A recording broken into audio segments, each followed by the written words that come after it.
drops deep, the beat bounces high. Afro beat meets house reggae too. Deep bass pumps making my heart sing glue. I'm spinning round under the neon lights, dancing wild through the night. Feel the groove, let go and shout. In this ride, we're never about. I'm Carney's ride, feeling the rhythm. Bass drops deep, the beat bounces high. Together we dance in this electrifying ride. Afrobeat, house, reggae, deep bass aside.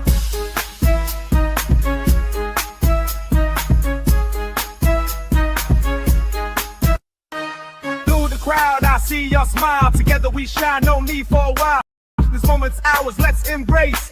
In this ride, we'll find our place. I'm Carney's ride, feeling the rhythm. Bass drops deep, the beat bounces high. Feel the vibe, let the music fly. In this ride, we're truly free. I'm spinning round under the neon lights, dancing wild through the night. See why my doorship raised with the hill lies water. Porsche and big ground rock by Borgia. Getting out of your heads, getting little bit of waste off. Do good, man, nigga, get in the gate car. Don't want drug with the world, get a gay car. A lot of cloud boys in your 4 city K car.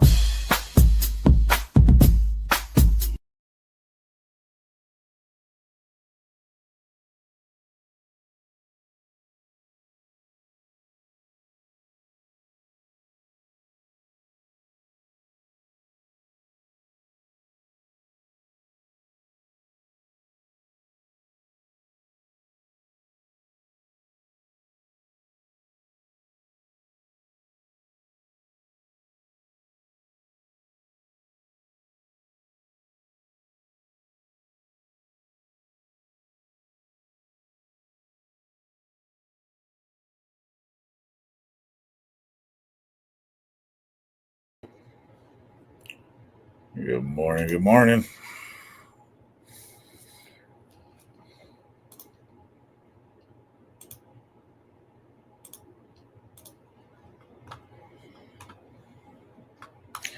All right.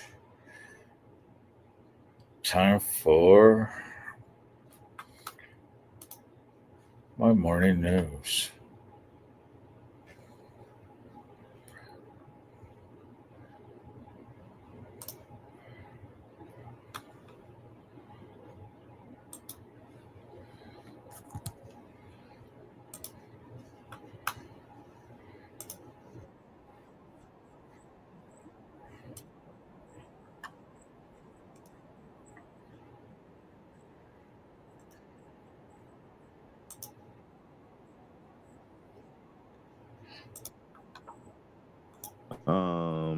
Where is it? You can see right here at the bottom of this letter, the signatory here, you've got the National Council of Clubs, the Missouri Confederation of Clubs, the Motorcycle Profiling Project, the National Coalition of Motorcyclists, the Motorcycle Riders Foundation, the National Council of Informed Riders. All of these organizations that are out there fighting for the rights of bikers and biker clubbers and motorcycle riders like you. Another thing on that Black Dragon, it's the first time that all these organizations have come together and unified over a situation. This is a historic thing for ourselves. You know, this is how far we've come in this fight for our rights, and recognizing that instead of fighting each other, we're stronger when we're together. And this is the first time that we've ever come together in such a how are you doing today? Such organizations that are so followed and big, and their memberships are pretty high. That this whole thing has really It's all good. Set shockwaves through this community, because you know it is such an overreach of what he claims. It's 9 o'clock. Sheriff, and this it's is something interesting. that we're just not going to tolerate. We're not going to tolerate it from any law enforcement agency, let alone a sheriff. And it's pretty amazing that everybody has come together like this, and it shouldn't take this. You know what I'm saying? We shouldn't have to have these organizations, but we have to in order to fight for our rights. Let's go over to Mike's channel. I think for a long time, a lot of you guys did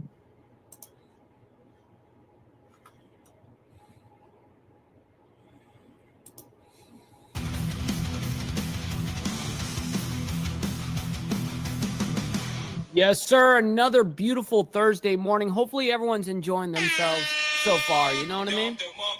Look, we have a lot going on. We also have Pentagon. I guess the Pentagon just came out with video proof of what happened over there to Iran's nuclear program. So we have a lot to go ahead and discuss, a lot of things queued up, ready to go.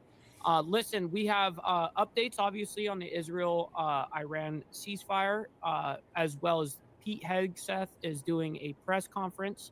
We're going to be watching a little bit of that, but it's fairly long, so we're not going to go ahead and watch the entirety of Pete Hegseth and his, ordeal there, his conference, but it is ready to go. We also have the breaking news of Iranians. Supreme leader says that they gave, quote, heavy slap to U.S. and claims victory over Israel. Stop the cap. Emotional damage. You gotta love it. You gotta love it. And then, of course, Hegseth attacks media over Iran nuclear site. Reports come in as it's in your DNA. I mean, that's a quote. And then, of course, we have the video proof of the Pentagon attempts to show proof of Iran nuclear site dismantled. So we have a lot to go through here. Before we get into all of that, make sure you guys come in and hit that like button. Helps out the show immensely. It's the #1 metric of all of YouTube, and it's free to do so. If you guys are brand new to the channel, hit that subscribe button because it's also free. Please consider, though, becoming a member. This is the thing that does cost money, right? But this right here allows us to speak the way that we speak here on the Insane Wheels channel. And we're 100% funded by you guys in the Breakfast Club. And it allows us never to have to like cater to views and all that to get paid on YouTube, which is what most creators do on YouTube. So thank you to all of you guys for making that shit happen. Follow my Instagram right here where I post, I post everything behind the scenes of not only my lifestyle, but of, breaking news. I mean, you name it, we've got it. Millennial food time, we've got it all, man. So make sure you guys follow me over there. And we also have the Discord link in the chat that Naomi's throwing into the chat right now. But if you guys are watching this on the playback, make sure you guys join the Discord down below in the description below. And last but not least, of course, every super chat, super sticker, gifted membership signups, all these things are, of course, going to be shouted out and presented live onto the show. But if you guys would like to skip that YouTube 30% brutal cut that they take, well, we have an option where, we can have 100% of your money, hard-earned money, go to your favorite content creator. So we'll allow these to, of course, scroll for the remainder of the show, and I will have that queued up, ready to go on my side so I don't miss anything. I've got to be very good and fast about the whole Cash App. Oh, speaking of, we got CARNY'S Ride sending in $5 saying, have a blaze. Yes, sir, I'm going to. Damn well I'm going to. But thank you for making it rain in the Cash App, Carney. I very much appreciate you. But for the rest of the pocket watchers out there, you know what I mean? Maybe you need to donate some freaking money. Donate. Maybe you need to donate some freaking money. Maybe you need to donate some freaking money. Donate. Donate.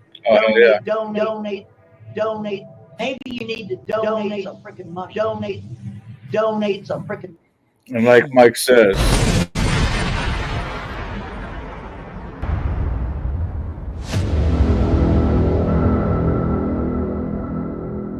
get me on that Cash App. Sure. Feels ultra good. We got SNS Contracting in here as well. We got Brother Warlin. Good morning to you guys. We got Tiffany. Good morning. Kitty as well. Good afternoon to you over there in the UK. Good to see you.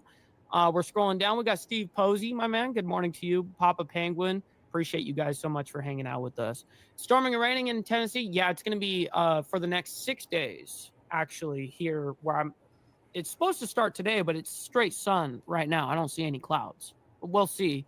But it's supposed to be raining for the next 6 days. And I'm like, oh shit. It feels bad, dude. We got Jack up in here as well. Good morning to you. We got there you are. We got Kitty on our other channel. Hell yeah. We got Panelverse. Good to see you, Jack. It's always enjoying nice your to morning have as well. Brother So Loud. Much off. love and respect to you, kind sir. Over there from the boondocks of North Carolina, my man. All right, so let's go ahead and get into the craziness. We have a lot to get through here, of course.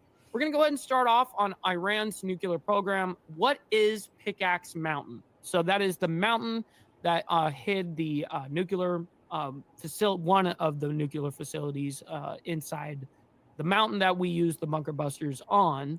So let's go ahead and figure out, this is in chronological order. We may not even play this whole video, no problem, because we have a lot to get through here. But anyways, let's go ahead and run it. Welcome back in Live Now. I'm Austin Westfall, a live look at the White House, where we continue to follow the latest on Iran and the U.S. President Trump says American and Iranian officials will talk next week. It's giving rise to cautious hope for a longer-term peace. Steve. This comes amid discussion about how much damage the U.S. actually did to Iran's nuclear program when they struck those 3 facilities on Saturday. Today, the CIA said that the strikes caused severe damage, but yesterday... Real quick, we got I'll back that out. But we got Naomi sending a $10 Cash App or PayPal saying to let them know we have a raffle in the Discord. Also, because I really needed to get rid of this $10 in quarters. Well, I very much appreciate that, Naomi. Thank you for that. It all adds up, man. So I very much appreciate all your guys' contributions. Reports said that the strikes only set back Iran's program by a few months. Retired Rear Admiral Mark Montgomery is with the Foundation for the Defense of Democracies. He's here. Mark, American and Iranian officials are talking next week. What are they talking about? What are they talking about? Well, I hope we're talking about President Trump and his team kind of winning the diplomatic engagement, much like the IDF and the Israeli Defense Force and the U.S. military, delivered a knockout blow militarily. I'm hoping what they talk about is the end of reprocessing in Iran, the end of enrichment in Iran, the end of strategic missile development in Iran, the end of total dismantlement of the Iranian nuclear program. They were soundly defeated there, but the Iranians have. I did not see that, Steve Easy. I haven't seen any of this yet. Obviously, I haven't watched what the Pentagon has put out yet. It just came out 45 minutes ago, and I was not able to watch it. So we're gonna watch it together. But he says, General Kane explains how they had 2 guys working on this underground bunker for 15 years. Holy shit. I did not know that. So that's going to be wild. And yes, real quick, make sure you guys hit that like button. It helps out the show. And also, little side note, tomorrow morning is our membership drive. It's going to be super fun.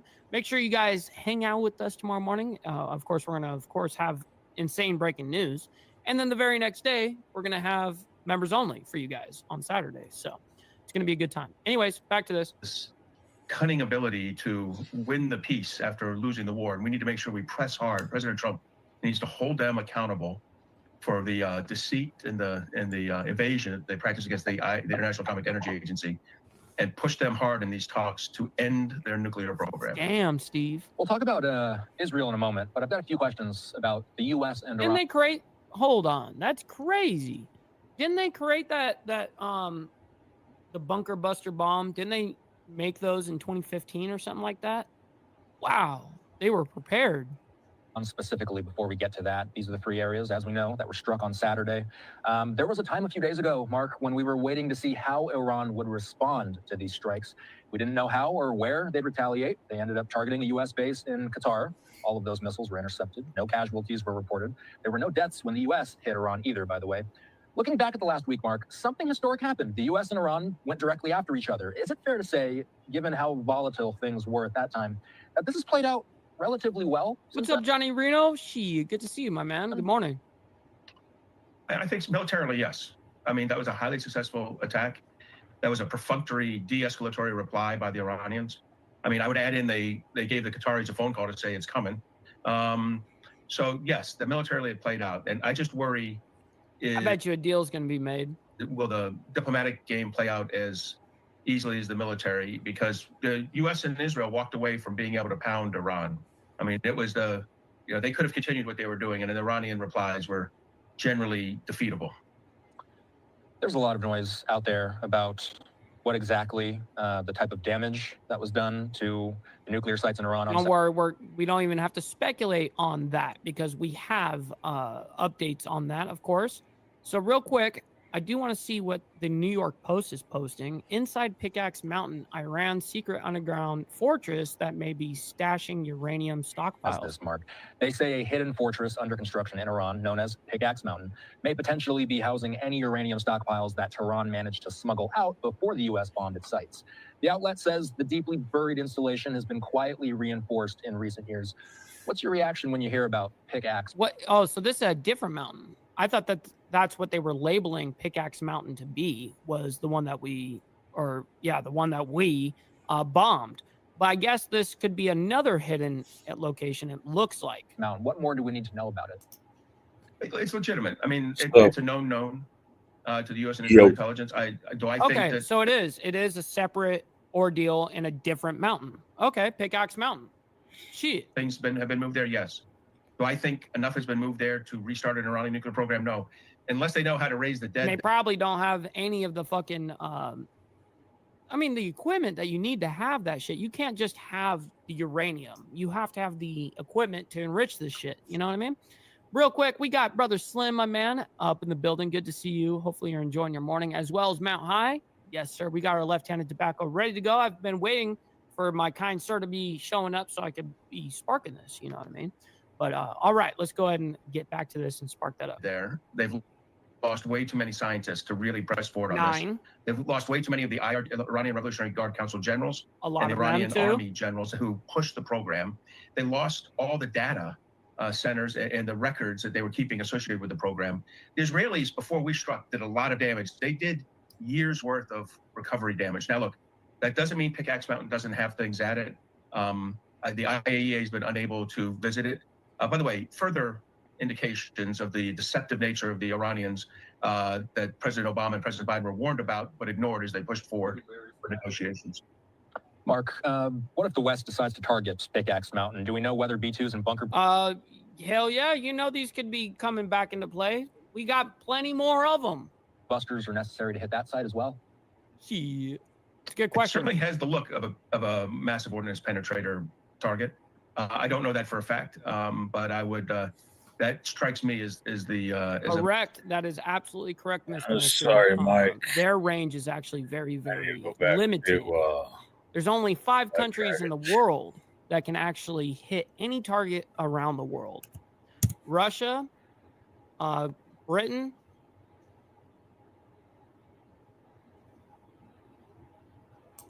what we used to call it back then. They call it IT now.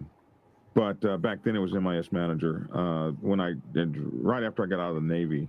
And so I would have been working for the city manager. And that was actually the first time I'd ever heard of a city manager. But you have city managers or mayors or all kinds of names they have for these. And some are hired and some are elected, just depending upon what city it is. But yeah, it could be the city manager that fires the police chief, or it could be the mayor that fires the police chief, right? Or the governor can, in certain instances, can fire the police chief.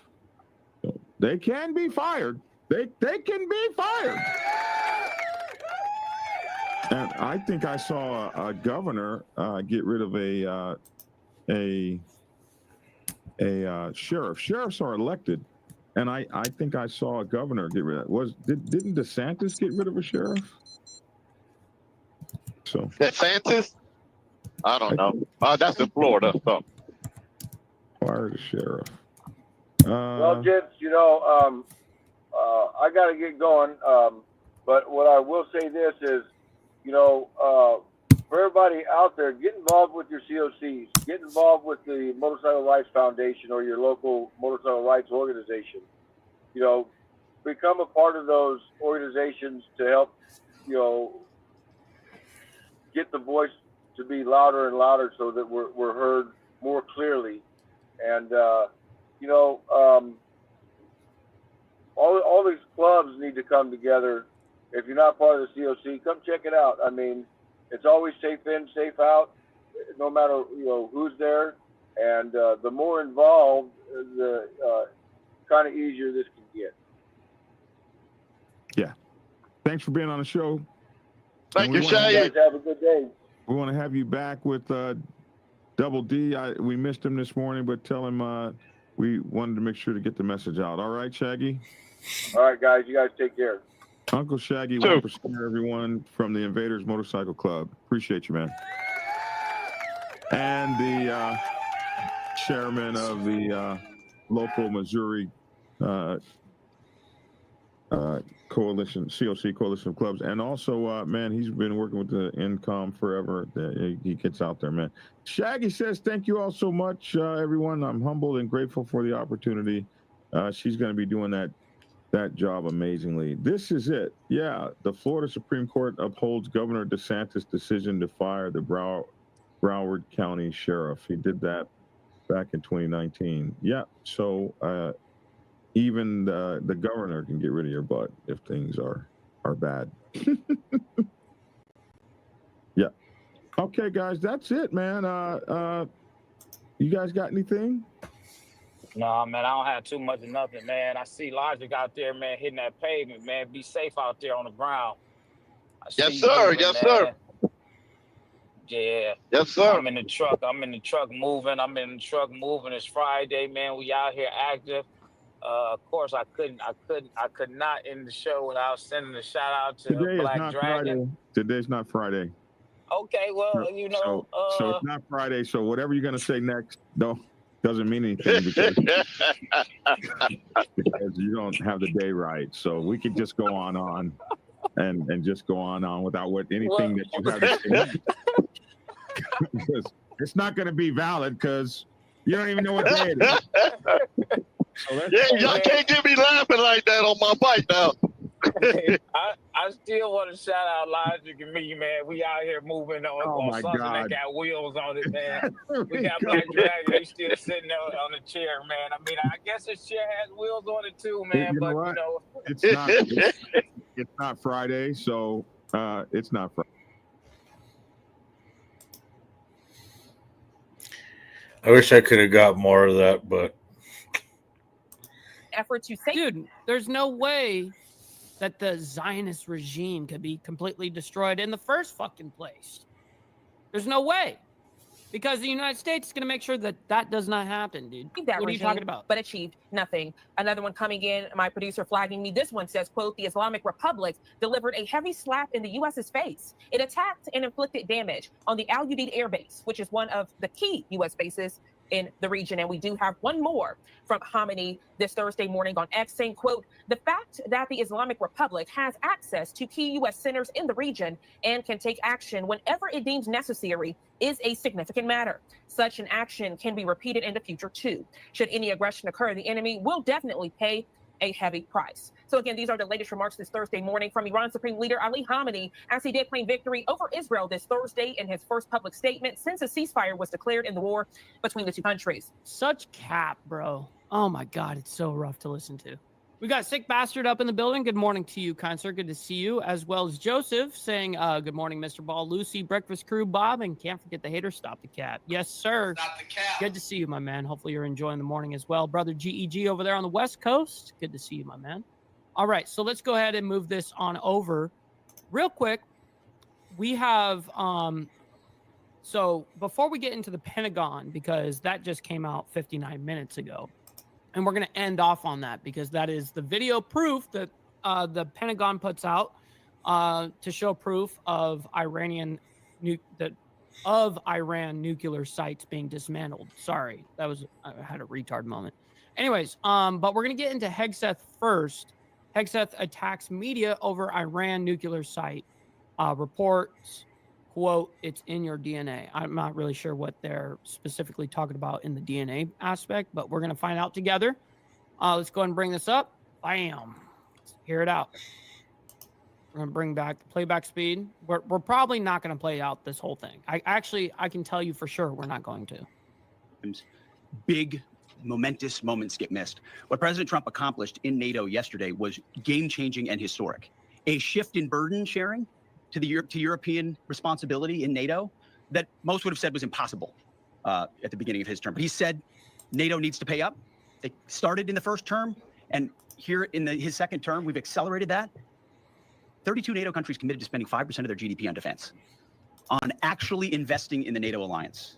So I hope with all the ink spilled, all of your outlets find the time. It's kind of true that Trump is just continuing to just win. You know, it's kind of actually radical. To properly recognize this historic change in continental security. That other presidents tried to do, other presidents talked about. No, and he really made that shit happen over there at NATO yesterday. It was impressive.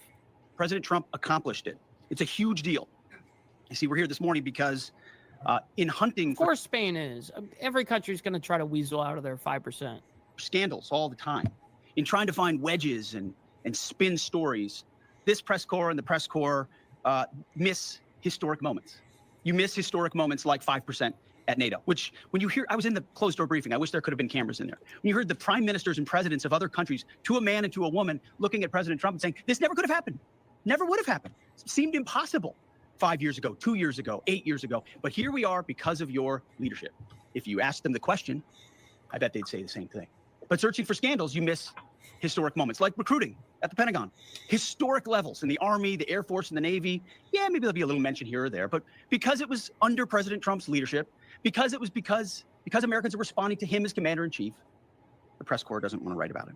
Or bring us to the... That part is true. Those media outlets don't want to show any type of positive side that Trump does. We just show what is happening here. You know what I mean? We just show the facts. And on both sides of the equation. On both sides of the equation, we show the facts. To the topic of the moment, the highly successful strikes in Iran. Let me read the bottom line here. President Trump directed the most complex and secretive military operation in history. It was a resounding success, resulting in a ceasefire agreement and the end of the 12-day war. There's been a lot of discussion about what happened and what didn't happen. Step back for a second. Because of decisive military action, President Trump created the conditions to end the war, decimating, choose your word, obliterating, destroying Iran's nuclear capabilities. I want to read some of the assessments that have been provided, because whether it's fake news, CNN, MSNBC, or the New York Times, there's been fawning coverage of a preliminary assessment. I've had a chance to read it. Every outlet has breathlessly reported on a preliminary assessment from DIA. I'm looking at it right now. Again, it was preliminary, a day and a half after the actual strike. When Pete is very good at speaking with that type of engaging tone and all of that, his body language. What's up, sick? He's very good at grabbing your attention when he's speaking. He's definitely good at that. He's always been good at that. It admits itself in writing that it requires weeks to accumulate the necessary data to make such an assessment. It's preliminary. But he's super hyped because he knows that he's actually right. You know what I mean? On this one, he knows he's right. That's why he's hyped as well. Points out that it's not been coordinated with the intelligence community at all. There's low confidence in this particular report. It says in the report there are gaps in the information. It says in the report multiple linchpin assumptions are what this assessment. A linchpin assumption, you know what that is? It means your entire premise is predicated on a linchpin. If you're wrong, everything else is wrong. And yet, still, this report acknowledges it's likely severe damage. Again, this is preliminary, but leaked because someone had an agenda to try to muddy the waters and make it look like this historic strike wasn't successful. I'm going to get to the chairman in a moment because he's going to lay out the particulars for you based on his professional military experience. But here's what other folks are saying. The DIA that put that report out says that this is a preliminary low confidence report and will continue to be refined as additional intelligence becomes available. How about the Israeli Atomic Energy Commission? The devastating U.S. strikes on Fordo destroyed the site's critical infrastructure and rendered the enrichment facility inoperable. Have any of these quotes made their way into the New York Times or the Washington Post? Yeah. MSNBC? CNN? Any of these quotes? How about this one? This is a new one from the UN, the United Nations. No friend of the United States, or certainly Israel often. Here's the head of the UN Atomic Energy Agency this morning, Rafael Grossi. U.S. and Israeli strikes caused enormous damage to Iran's nuclear sites. Enormous. Don't take my word for it. How about the IDF's chief of staff? I can say here that the assessment is that we significantly damaged the nuclear program, setting it back by years. I repeat, years. The Iranian foreign minister, the spokesman, our nuclear installations have been badly damaged, that's for sure. I'm sure that's an understatement. John Radcliffe, the director of the CIA, putting out a statement just last night. CIA can confirm that a body of credible intelligence indicates Iran's nuclear program has been severely damaged by recent targeted strikes. This includes new intelligence from a historically reliable, very different than preliminary assessment with low confidence. He's saying historically reliable and accurate source and method that several key Iranian nuclear What's up, Rabbit of Chaos? Good to see you this morning. facilities were destroyed and would have to be rebuilt over the course of years. CIA continues to collect additional reliably sourced information to keep appropriate decision makers fully informed. How about DNI Tulsi Gabbard yesterday? She writes, and I quote, "New intelligence confirms what POTUS has stated numerous times. Iran's nuclear facilities have been destroyed." Institute for Science and International Security President David Albright, overall, Israel and U.S. attacks have effectively destroyed Iran's centrifuge enrichment program. Time and time again, I can go down the list. Those that understand, those that see, those that do proper assessments recognize that what the United States military did was historic. And again, before I pass it to the chairman, because you, and I mean specifically you, the press, specifically you, the press corps, because you cheer against Trump so hard. In your DNA and in your blood to cheer against Trump. Oh, it's in your DNA. That's what the quote is coming out from. I get it. Because you want him not to be successful so bad. You have to cheer against the efficacy of these strikes. You have to hope. How can I be myself if you're counting my know what I'm saying? Know what I'm saying? Shit. Maybe they weren't effective. Maybe the way the Trump administration has represented them isn't true. So let's take half-truths, spun information, leaked information, and then spin it. Spin it in every way we can to try to cause doubt and manipulate the public mind over whether or not our What's up, Frederick Frame? Good morning. Brave pilots were successful. How many stories have been written about how hard it 6 hours? Has MSNBC done that story? Has Fox? Have we done the story how hard that is? Have we done it 2 or 3 times so that American people understand how difficult it is to shoot a drone from an F-15 or 16 or F-22 or F-35? Or what it's like to man a Patriot battery? Or how hard it is to refuel midair? Giving the American people an understanding of how complex and sophisticated this mission really was. There are so many aspects of what our brave men and women did that, because of the hatred of this press corps, are undermined. Because they had this fucking planned out for so many years, and that's why they executed it perfectly, because it's been, it's been in the back of their minds for like forever. I guarantee it at this point. If they specifically made this ammunition, meaning the bunker buster bomb, for the specific attack, it's absolutely mind-blowing to think about that, because I believe those bunker buster bombs were made in like 2015. So that means they've had like 10 years of like ready to go on this kind of mission. People are trying to leak and spin that it wasn't successful. It's That's some Israeli type level shit. Responsible. And folks in this room are privy to that information because of the proximity here in the Pentagon. It's an important responsibility. And time again, classified information is leaked or peddled for political purposes to try to make the president look bad. And what's really happening is you're undermining the success of incredible B-2 pilots and incredible F-35 pilots and incredible refuelers and incredible air defenders who...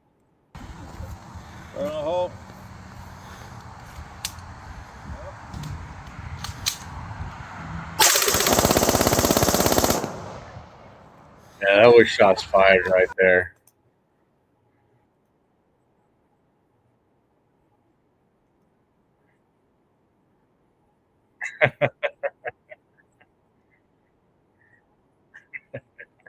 The reality is you want to call it destroyed, you want to call it defeated, you want to call it obliterated, choose your word.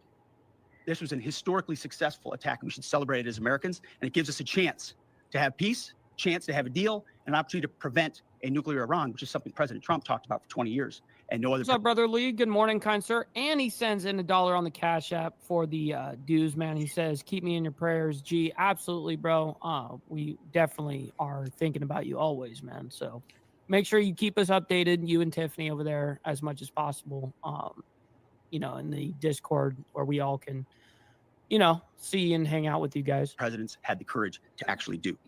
So with that, I want to hand it over to the chairman of the Joint Chiefs. They've done technical analysis on this, not just on the strike, but also on our Patriot defenders and all you need. Well, Chairman, here we go. Good morning. Thank you, Mr. Secretary, and good morning, and all of you. Thank you for being here. I didn't realize that this was all at the Pentagon where Hegseth was doing this ordeal. So this makes a lot of sense. So Here we go. Follow up to my comments on Sunday's press conference. I wanted to give you a few updates this morning on something I'm honored to do as a chairman, and that's a chance to get to talk about some of our service members and the incredible things that they do on behalf of our nation. And I apologize ahead of time for the length and the detail. Today, I'm going to brief you on a couple things. First, I'm going to talk about our air defenders at Al Udeid in Qatar and their actions on Monday. Then I'm going to walk you through a little bit about the academics that went into the attack against Fordo, the massive ordnance penetrator weapon, and we're going to show a video that highlights the effects that weapon has. Of course, nobody was down inside the target, so we don't have video from the target. First, on Monday, as the president has stated, on Monday morning, we began to receive indications and warnings that Iran intended to attack U.S. bases in the region. That morning, building on the work that CENTCOM Commander Eric Kurilla had done, and on the orders of the president, at Al Udeid Air Base in Qatar and around the region, we assumed a minimum force posture.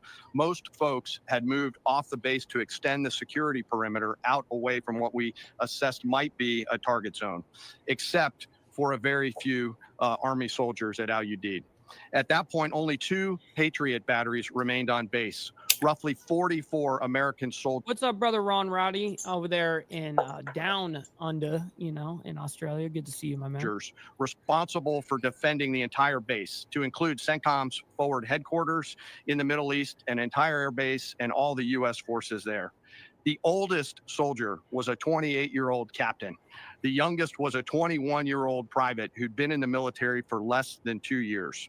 So let's put ourselves out there for a second. Imagine you're that young first lieutenant, you're 25 or 26 years old, and you've been assigned as the tactical director inside the command and control element. You, at that age, are the sole person responsible to defend this base. Listening next to you is your early warning operator, whose job is to notify you of imminent attack. There's 5 people inside a vehicle and 5 people outside of a vehicle around these, a total of, as I said, 44. By the way, you've sat in the Middle East for years, deployed over and over again, extended multiple times, always being prepared, but unsure of when that particular day will come that you must execute your mission and not fail at doing it. In this case, these Patriot crews were deployed from Korea and Japan as part of our U.S. forces there to ensure that we had the most capable missiles in the CENTCOM area of responsibility. Morning. As the day continues, you start to hear more and more chatter in the information space about a pending attack. And as the sun starts to set in the west, you get orders from your higher headquarters to make sure that your missile batteries are pointed to the north. There are just a few other teammates. It's hot, you're getting nervous, and you expect an attack. Outside of those Patriot vehicles, your hot crew, which is 1 NCO and 4 additional soldiers, turns a key and relinquishes control of those missiles to... Man, really quick, we got a special shout out to, send out. Miss Lotus sends in a $10 Cash App, man, saying, thank you for always keeping me updated. Well, thank you so much for the contributions to the channel. Seriously, thank you. Man, making it rain over here. I very much appreciate that, Miss Lotus, and good morning to you. Very much appreciate that. That young lieutenant inside the vehicle, and you wait. You know that you're going to have approximately 2 minutes, 120 seconds to either succeed or fail. And then at approximately 12:30 p.m. on Monday, that's 7:30 p.m. in Qatar, as the sun sets in the west, Iran attacks. As the targets were detected, round after round of Patriot missiles are ejected from their canisters by an initial launch charge. Then the main solid rocket motor ignites. You can feel this in your body if you've ever been around a Patriot taking a shot. And round after round goes out and guides against those missiles coming inbound. We believe that this is the largest single Patriot engagement in U.S. military history, and we were joined in this engagement by the Qatari Patriot crews. I'm not going to tell you how many rounds were shot, but it was a bunch because of classified purposes. And we're aware that there's reports of something getting through. What we do know is there was a lot of metal flying around. Between attacking missiles being hit by Patriots, boosters from attacking missiles being hit by Patriots, the Patriots themselves flying around, and the debris from those Patriots hitting the ground, there was a lot of metal flying around. And yet our U.S. air defenders had only seconds to make complex decisions with strategic impact. These awesome humans, along with their Qatari brothers and sisters in arms, stood between a salvo of Iranian missiles and the safety of Al Udeid. They are the unsung heroes of the 21st century United States Army. And I know a lot of you have seen the videos online and the excitement as those Patriots departed their launchers and went up and guided. This really demonstrates the combat capability and capacity of our Army air defenders. Simply stated, they absolutely crushed it. If you'd flip this over real quick, we got a PayPal, man. I'm not gonna say your full name, but it doesn't show that your name in the description there. But John sends in $5 USD, my man. I very much appreciate that. Have a good stream. God bless, man. God bless you. I very much appreciate you, kind sir. Thank you for the donation. Sincerely. That shit goes a long fucking way, man. I just gotta let everybody know. Stuff like that goes a super, super long way. So thank you for making it rain. I very much appreciate that. over. Thanks. Let me next move to a walkthrough of the GBU 57 massive ordnance penetrator weapon and share a little bit about the planners who did this and their work on the weapon. First, let me set the stage for you. There's an organization in the U.S. called the Defense Threat Reduction Agency, DTRA. DTRA does a lot of things for our nation, but DTRA is the world's leading expert on deeply buried underground targets.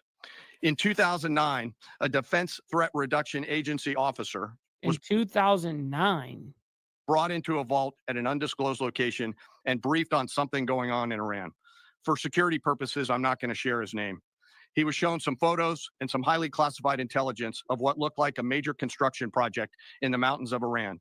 He was tasked to study holy shit, this facility, work with the intelligence community to understand it, and he was soon joined by an additional teammate. Wow. So this has been going on since 2009, where we've been collecting intel on this shit. Holy fuck. And then he eventually gets another guy that's working with him. Come on, man. But these two guys are going to be left unnamed here. Absolutely. Gorilla Biscuits. Okay, so Gorilla Biscuits send in another 5, by the way. Shit, man, he's correcting me on that. He's not even correcting me in chat. He's correcting me on PayPal, dude. I love that. He says, you can call me Gorilla Biscuits. Seriously, God bless. Y'all have a great, have a good day. Man, I very much appreciate you, man. Thank you again. Making it rain. Oh, yeah, But dude. this shit is crazy. This shit is crazy. Dude, this is crazy. This is crazy. This is absolutely wild. All right, back to this. For more than 15 years, this officer and his teammate lived and breathed this single target, Fordo, a critical element of Iran's covert nuclear weapons program.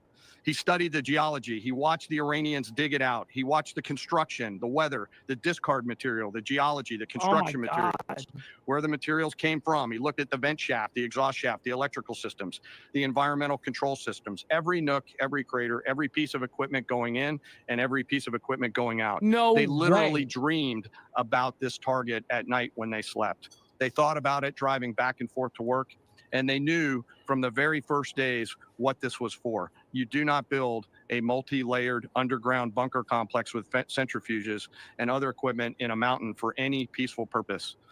They weren't able to discuss this with their family, their wives, their kids, their friends, but they just kept grinding it out. And along the way, this is some Israeli level type shit right here. This is insane. This is absolutely insane. They realized we did not have a weapon that could adequately strike and kill this target. So they began a journey to work with industry and other tacticians to develop the GBU 57.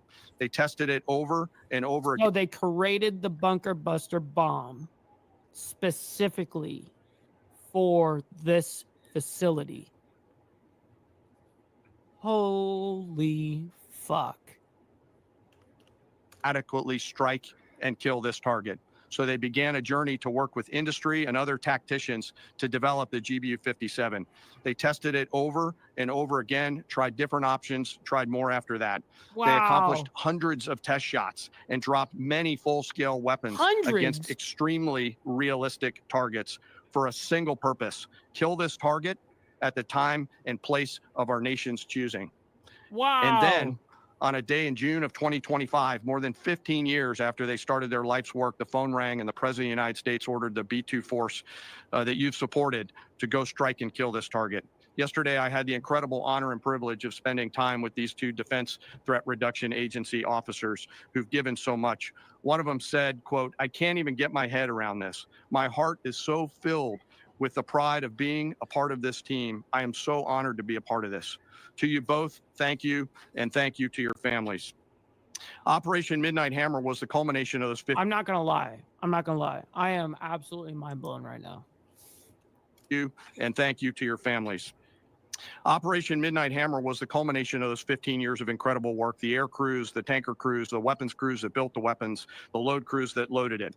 Before I run through this video today, I want to talk a little bit about weaponeering and what goes into an attack. Weaponeering is the science of evaluating a target. I mentioned all of those factors before that these two DTRA officers had thought about. Ultimately, weaponeering is determining the right weapon and fuse combination to achieve the desired effects and maximum destruction against a target. In the case of Fordo, the DTRA team understood with a high degree of confidence. Yo, chatting with Stacks. Good morning, kind sir. This is insane. If you have any interest on what happened with the United States dropping those bunker buster bombs over there in Iran for the nuclear facilities, you need to watch this. The elements of the target required to kill its functions, and the weapons were designed, planned, and delivered to ensure that they achieve the effects in the mission space. By the way, in the beginning of its development, we had so many PhDs working on the MOP program, doing modeling and simulation, that we were quietly and in a secret way the biggest users of supercomputer hours within the United States of America.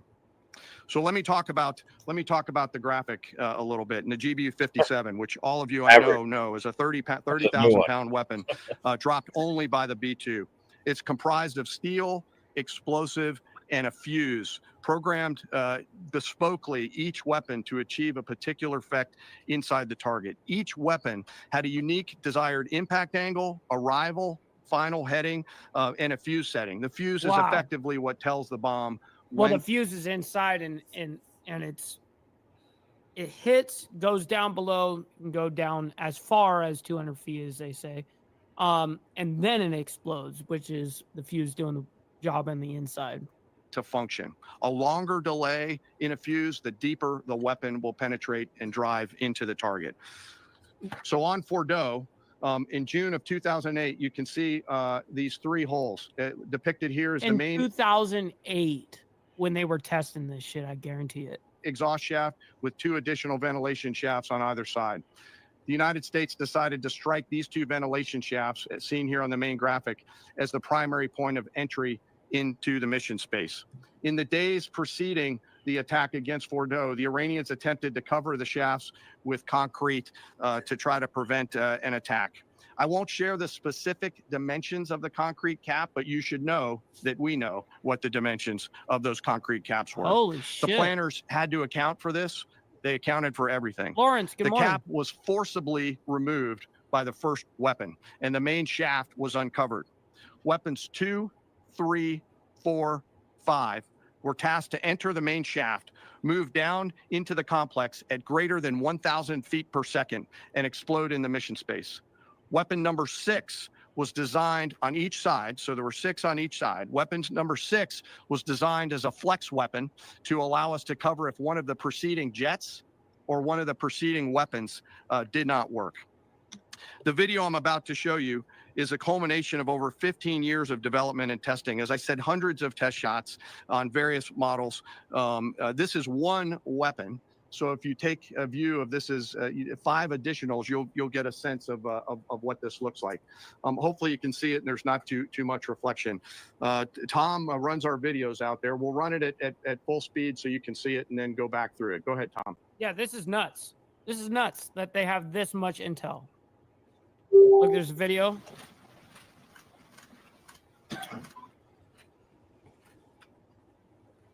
Bro, they built these bombs specifically for this operation. And they started this shit back in like 2008, 2009. What in the fuck? This is a humongous Humongous W for America, dude. No kidding. That prepared? Damn. What's the left got to say now about that shit? What does CNN got to say? Uh-oh. New York Times, what do you want to say? Shit.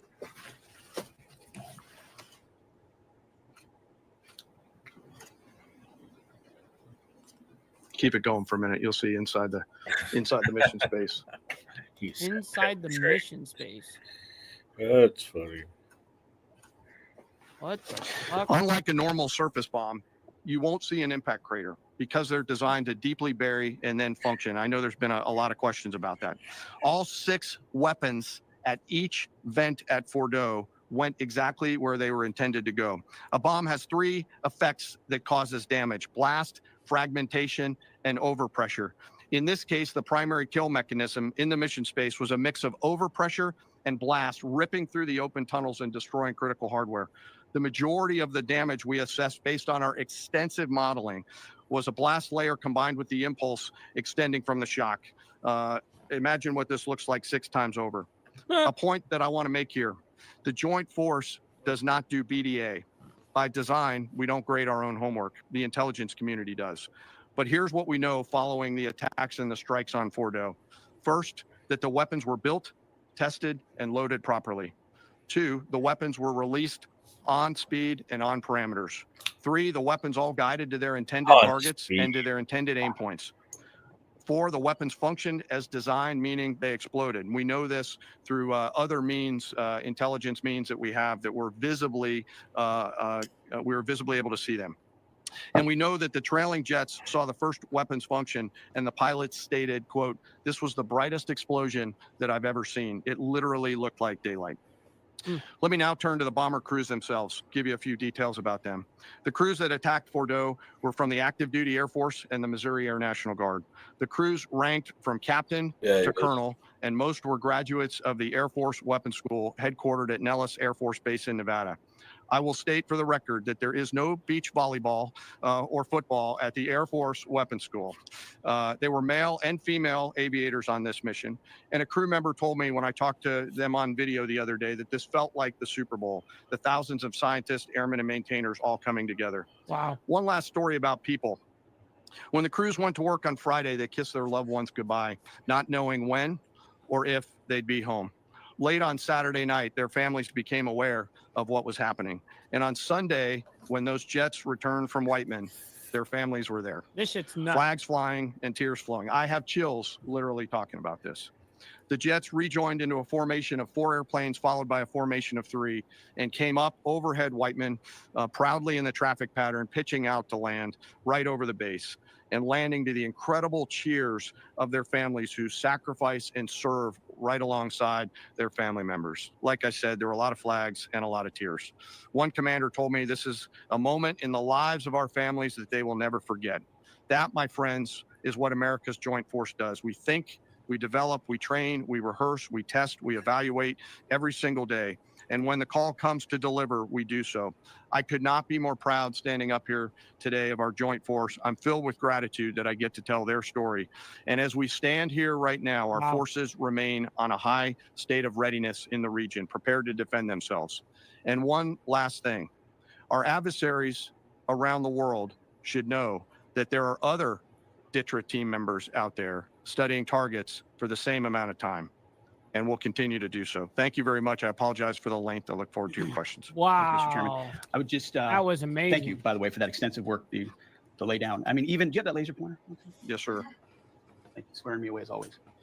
I mean, even in just public reporting, if you see the post-strike shaft of the 3 holes, the vast majority, and fairly so, the vast majority of speculation has been those are the 3 strike points.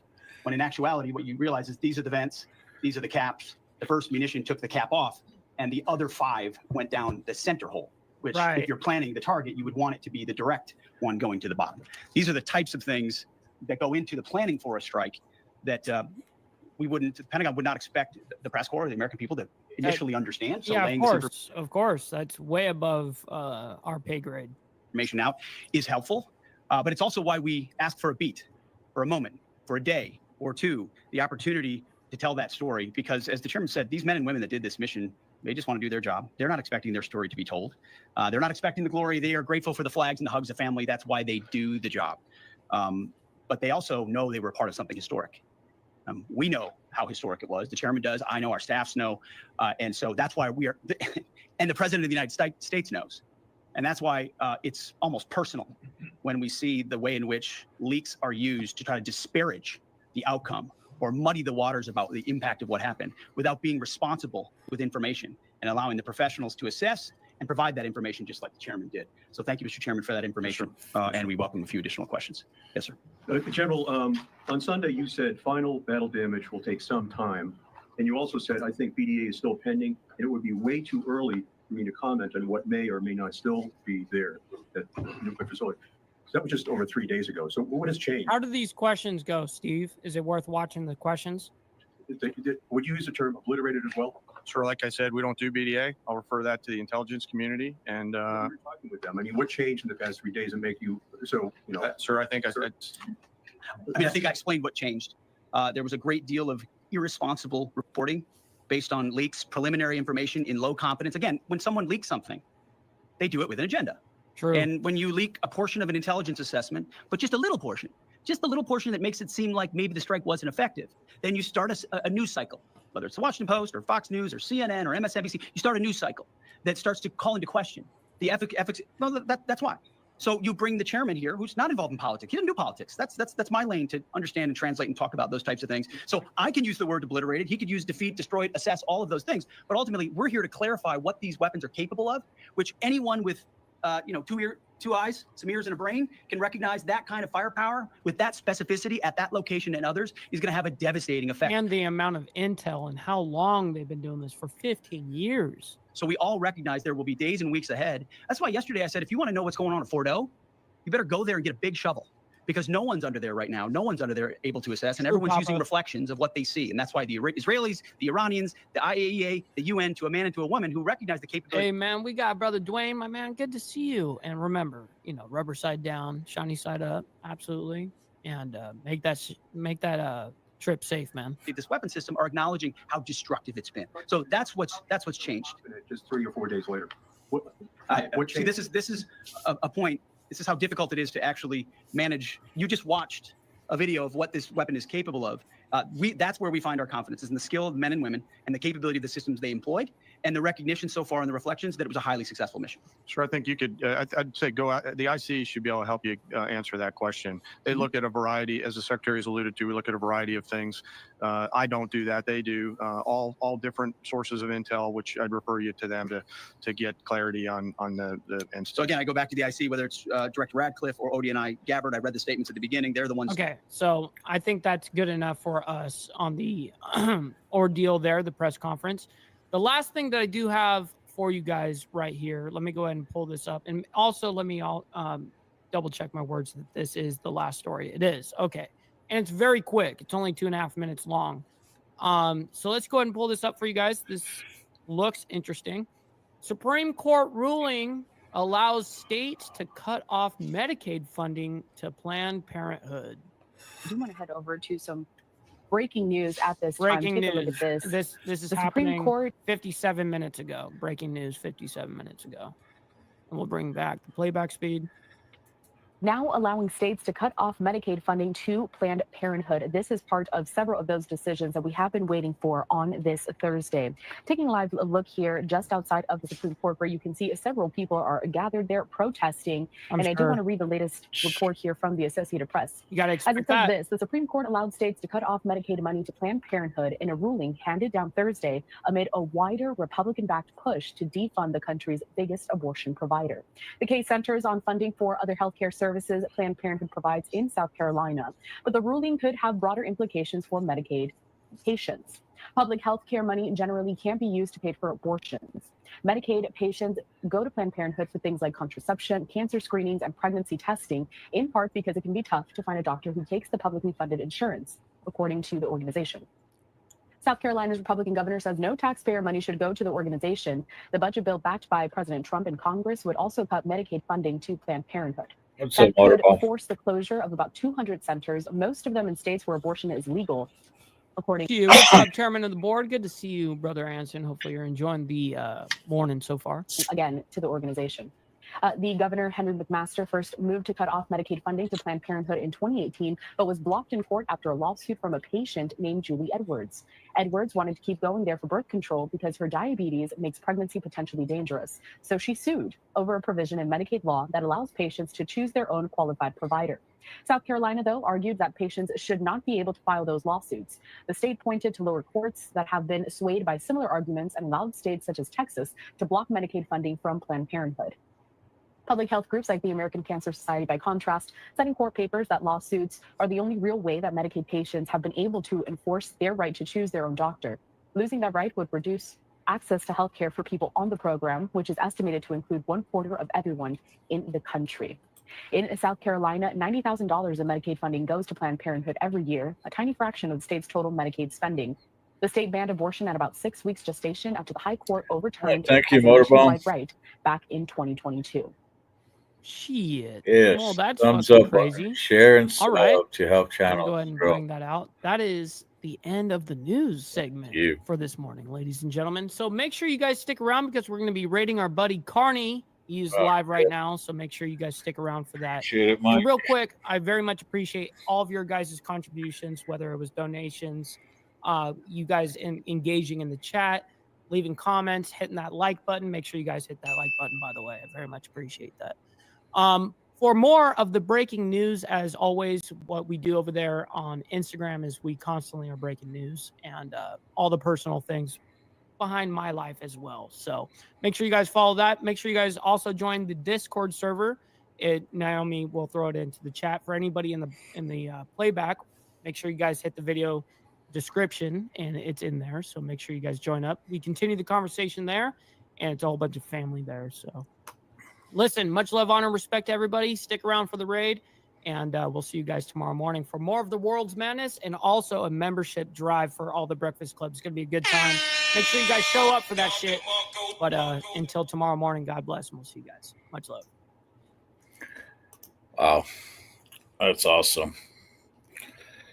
All right.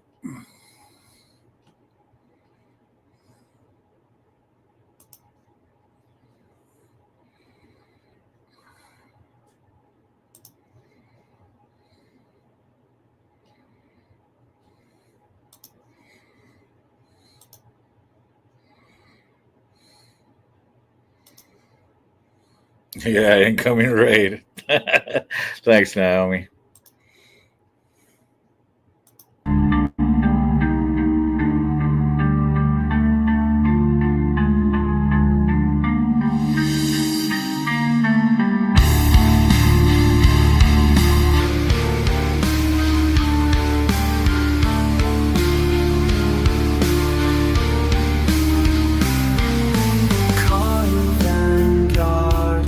Small town where the stars start to shine.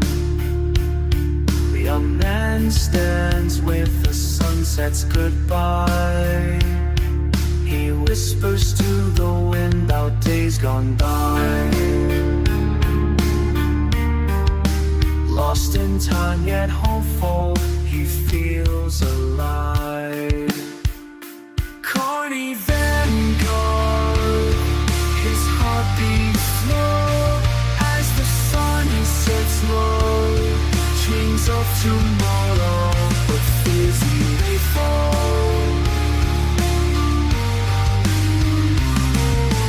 Carney Vanguard, whispers of the sunset in the quiet night. Hopeful and lost in this small town's light. Wishing for a better day, those shadows might bind. Dreams of a future where he won't be frightened. Carney Vanguard, through the fields where the wildflowers grow, he finds a path that seems to know. Each step he takes with a heart so bold toward the sun sunrise where the darkness is old.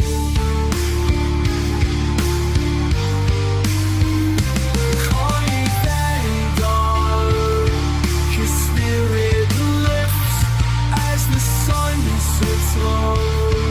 Dreams of tomorrow, but fears he may fall.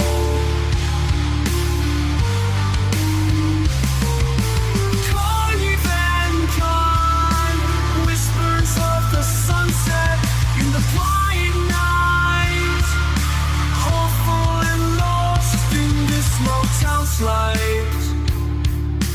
Wishing for a better day, those storms may ignite dreams of a future where he stands so right.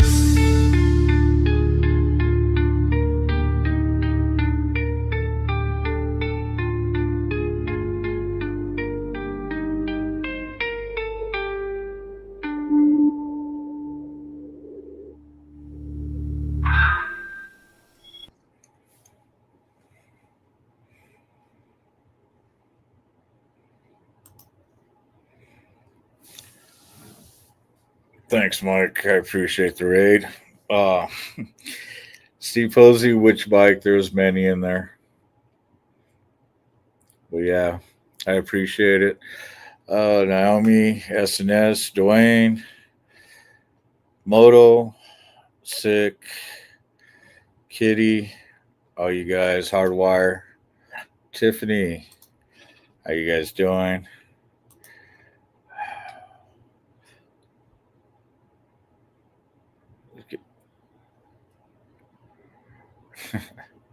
So yeah, I was tagged on Facebook when I was getting into Mike's show.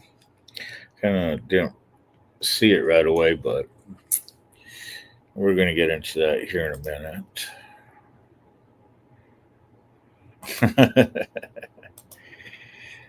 Yeah, a lot of nice bikes in there. So please, you guys, hit that like, sub up if you can. If you haven't, hit that notification bell. That way you know when the show is on.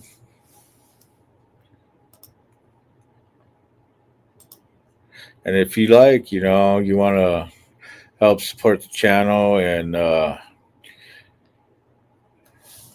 enter the CARNY'S ride of adventures between either on the two wheels or in the cage, or even cooking with Carney, as some would say. You can always hit me on this,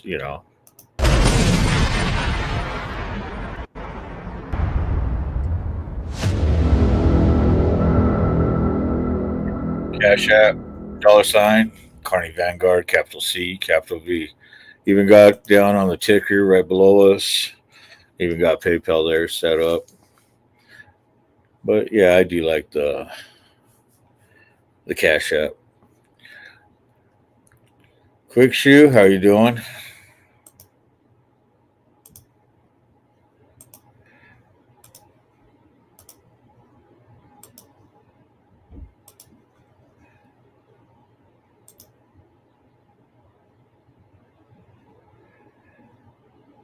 Yes, please help me get you that 5, as Moto says there. That'd be awesome. 303 is kind of cool. But, if we could hit that, my home state, the big old 505, that'd be awesome. So, share it. See if, get your friends involved, family, co-ed or co-workers, you name it. Let's do it.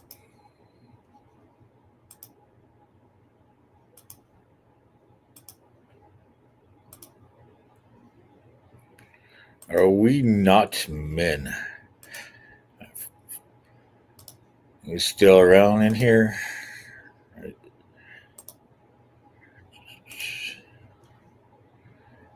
So I appreciate for everybody tuning in and coming in, joining.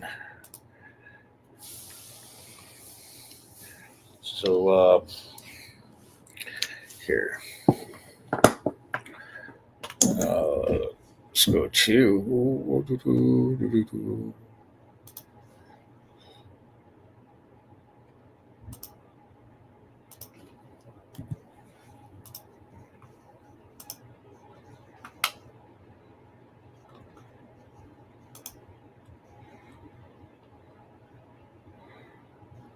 So yeah,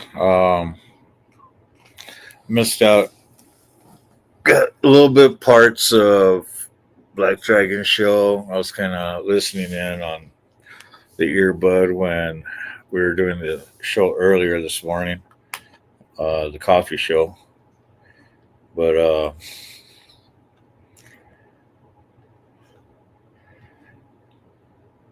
so you know what? I'm going to tune in to this, and I guess we're going to do a recap. So I know a lot of you guys have already watched the live on it. I didn't get to watch all of it, so I want to check it out. If some of you guys that are patch,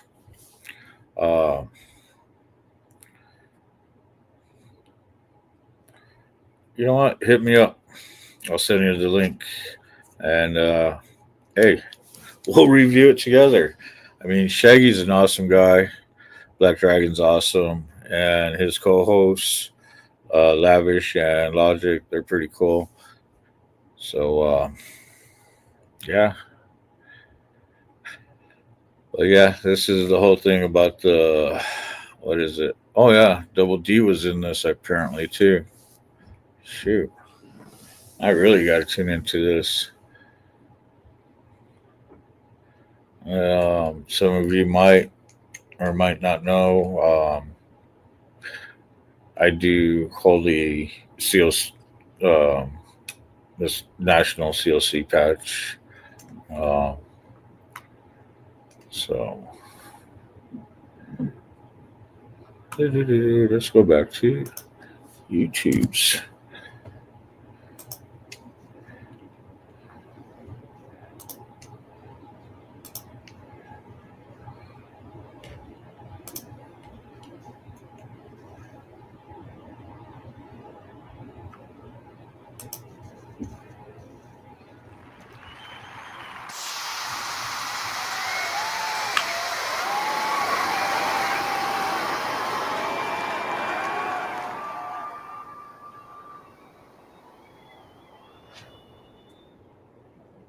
Well, the sheriff done pissed them boys off. And y'all remember the story from 2 days ago, the local sheriff up there. Oh yeah, go Seagull, what's up? Missouri somewhere. Messed around and shut down the beautiful rally up there, the Route 66 rally. He said he was cautiously was wondering what could go wrong. I think that, they were worried about what might go wrong or whatever. Anyway, in all of that, he said that the Council of Clubs, the COC, was, oh my goodness, they were criminals and stuff like that. And them boys didn't take too kind of that. I read a letter from them, but it seems that the chairman of the Missouri Council of Clubs and I'm supposed to have the national director of the Council of Clubs are on this morning. Right now I just have one of them, but we're going to hear from Shaggy. You're good doing. Shaggy, 1%ers of the Invaders Motorcycle Club. You know Shaggy, Uncle Shaggy. We call Uncle Shaggy. They weren't pleased by this. So stand by for heavy rolls. As we used to say in the Navy, stand by for heavy rolls. That means you need to have your SHIT stowed for C. And so we are going to be doing that in 1 minute and 7 seconds right after this brief introduction. And we're going to hear from the people he disparaged, who sit on top of those councils. And that's going to be very interesting. Back in 1 minute and 7 seconds. Listen, the extra surprise. 1%ers say they're not intimidated, Sheriff Ball. The NCOC, which is the National Coalition of National Council of Clubs, the COC, the Council of Clubs and of Missouri, and the Motorcycle Profiling Project, folks, are here to talk about it, man. We'll be right back. Black Dragon Biker News. He's on YouTube. Black Dragon Biker News. Get yourself educated by his books and you'll learn how to move. Black Dragon Biker News. He covers it all. So click on the screen, hit subscribe to get updated. Biker News with MC Protocol. A lot of phonies popped up with his YouTube. Biker News craze came about with the man on the hill. He's the first to do it and the only one that never sold out. His name is Black Dragon. Started in the idiot. He repping Uncle Sam. They traded that uniform for the best from the Mighty Black Sabbath. Not the band, I'm talking about the Mighty Black Sabbath. MC, we're paid his dues. We earned his stripes. Prospect on the web for national. All the copycat creators and the content stealers and haters, there have been many, but I don't know if I can not get in trouble with some of his music. I don't know.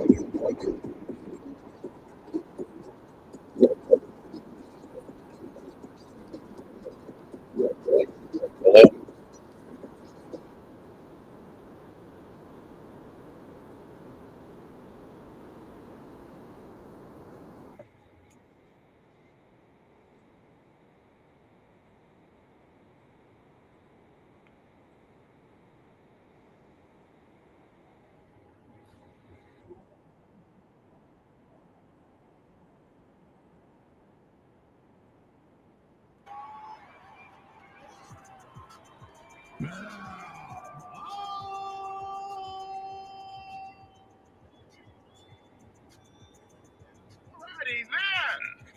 Oh yeah, Dwayne, you keep the rubber side down, man. And your boy Black Dragon right here, man.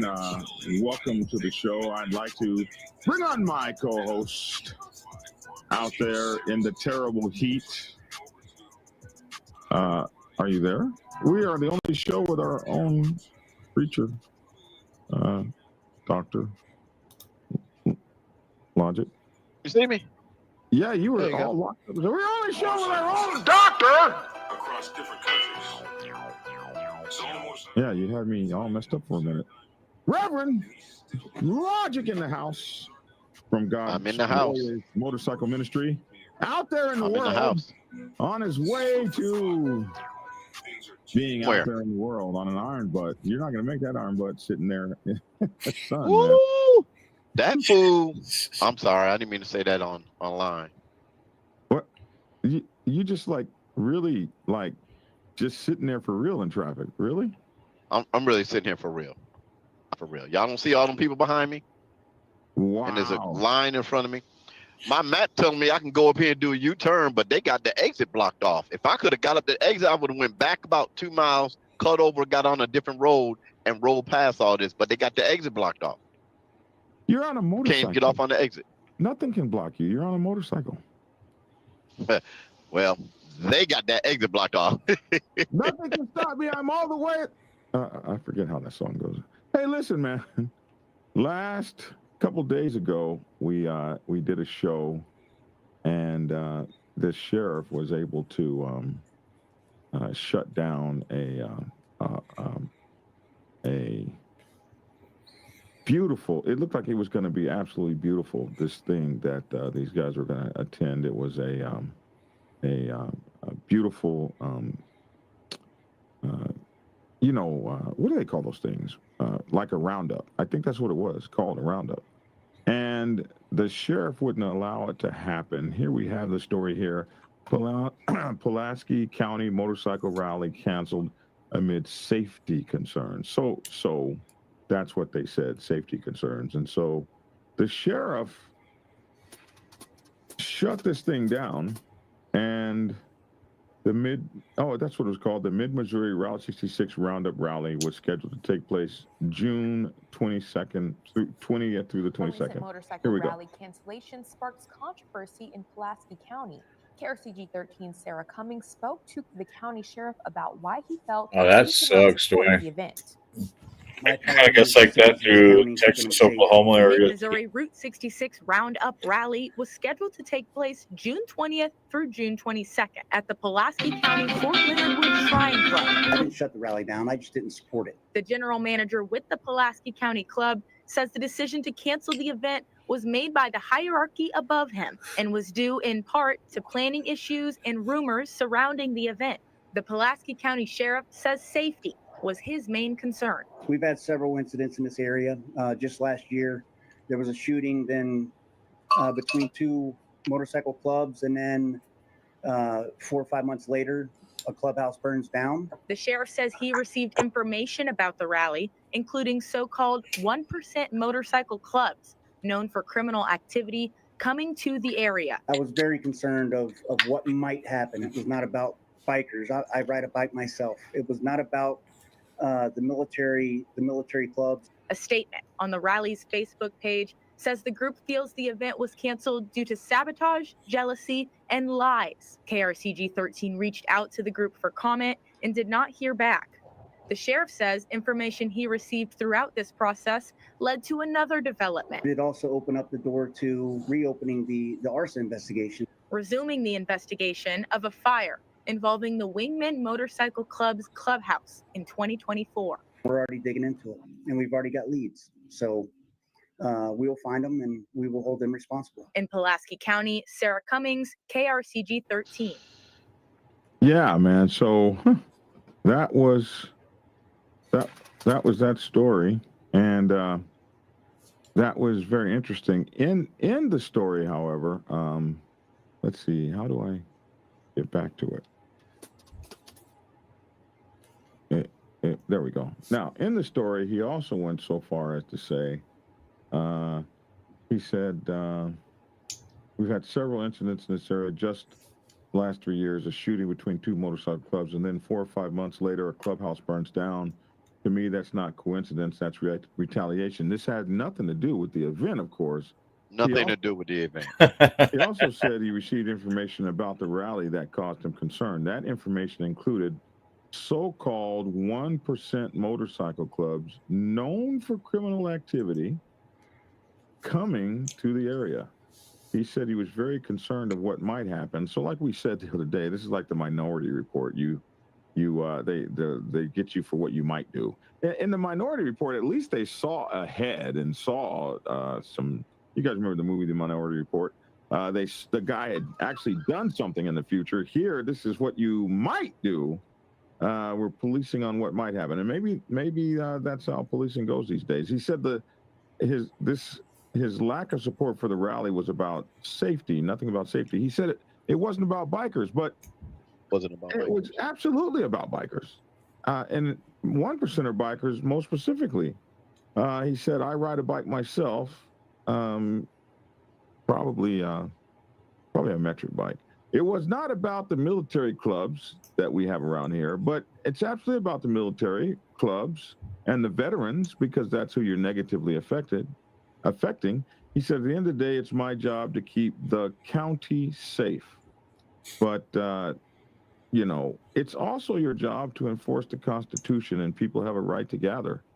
He said it was a lack of communication between event organizers and local law enforcement, which contributed to him not supporting the rally. But, if it was as innocuous as he said, if all he did was not support the rally, then the rally probably would have went on. But there are accusations that he did more than that, like call the event leaders and went over the local guy's head to the nationals. There was no law enforcement involvement with this event, he said. So he added that he believed when the rally was first briefed to the Shriners organization to host it, it was set up to be something different than the intelligence that he was receiving. So I don't know what it could be set up to be anything differently than what they called it, the Mid-Missouri Motorcycle Roundup.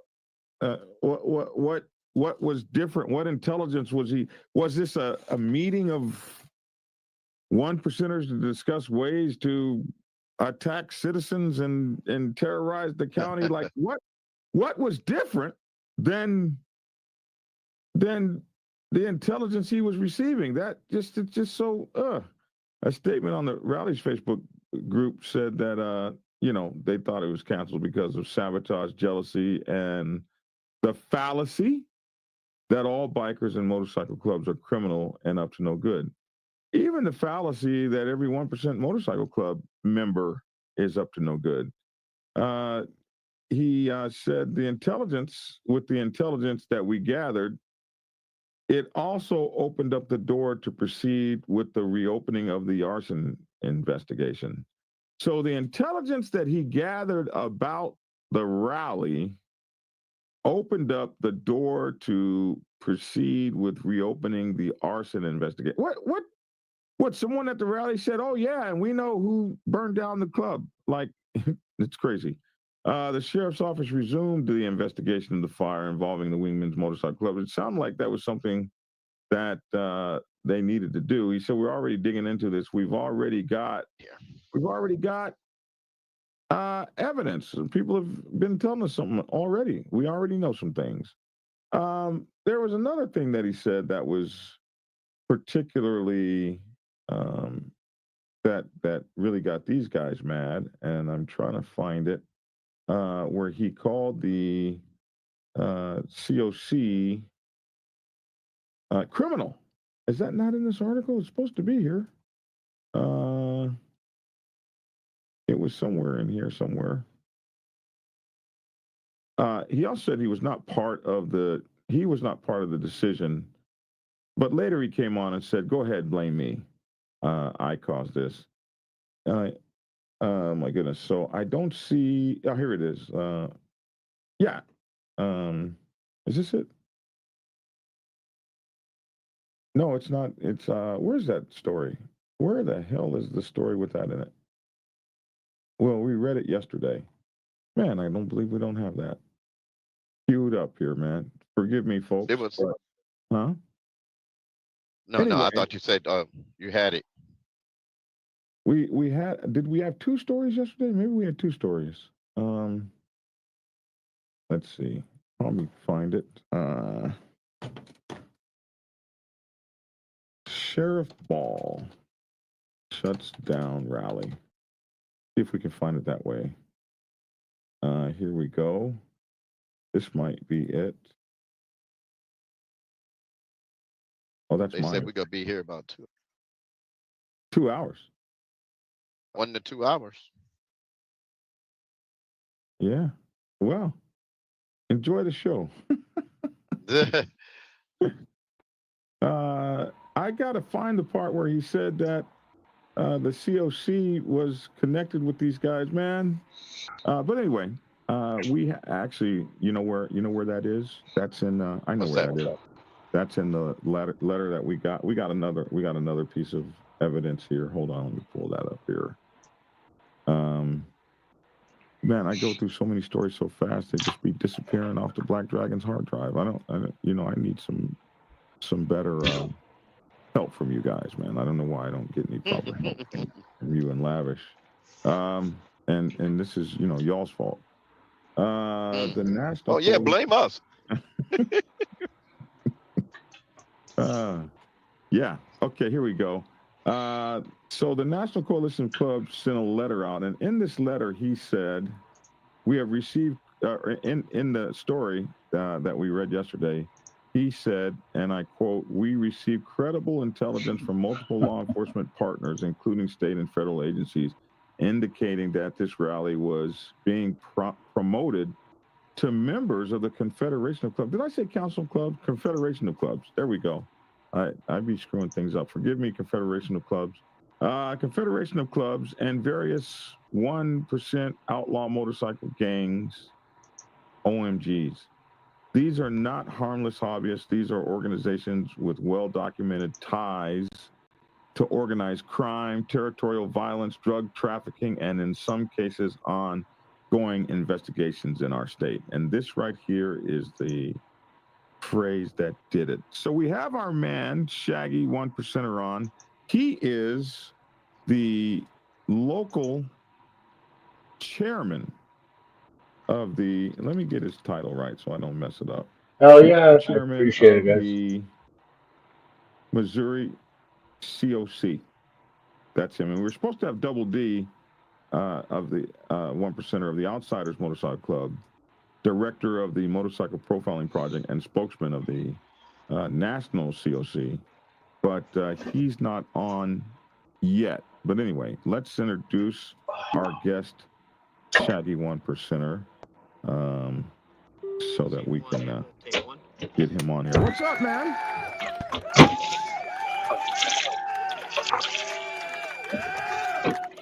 What's up, Shaggy? Uncle Shaggy, as we know you. How are you, Invaders Motorcycle Club? What's up, Uncle Shaggy, man? Oops. We're good. Nobody besmirched us.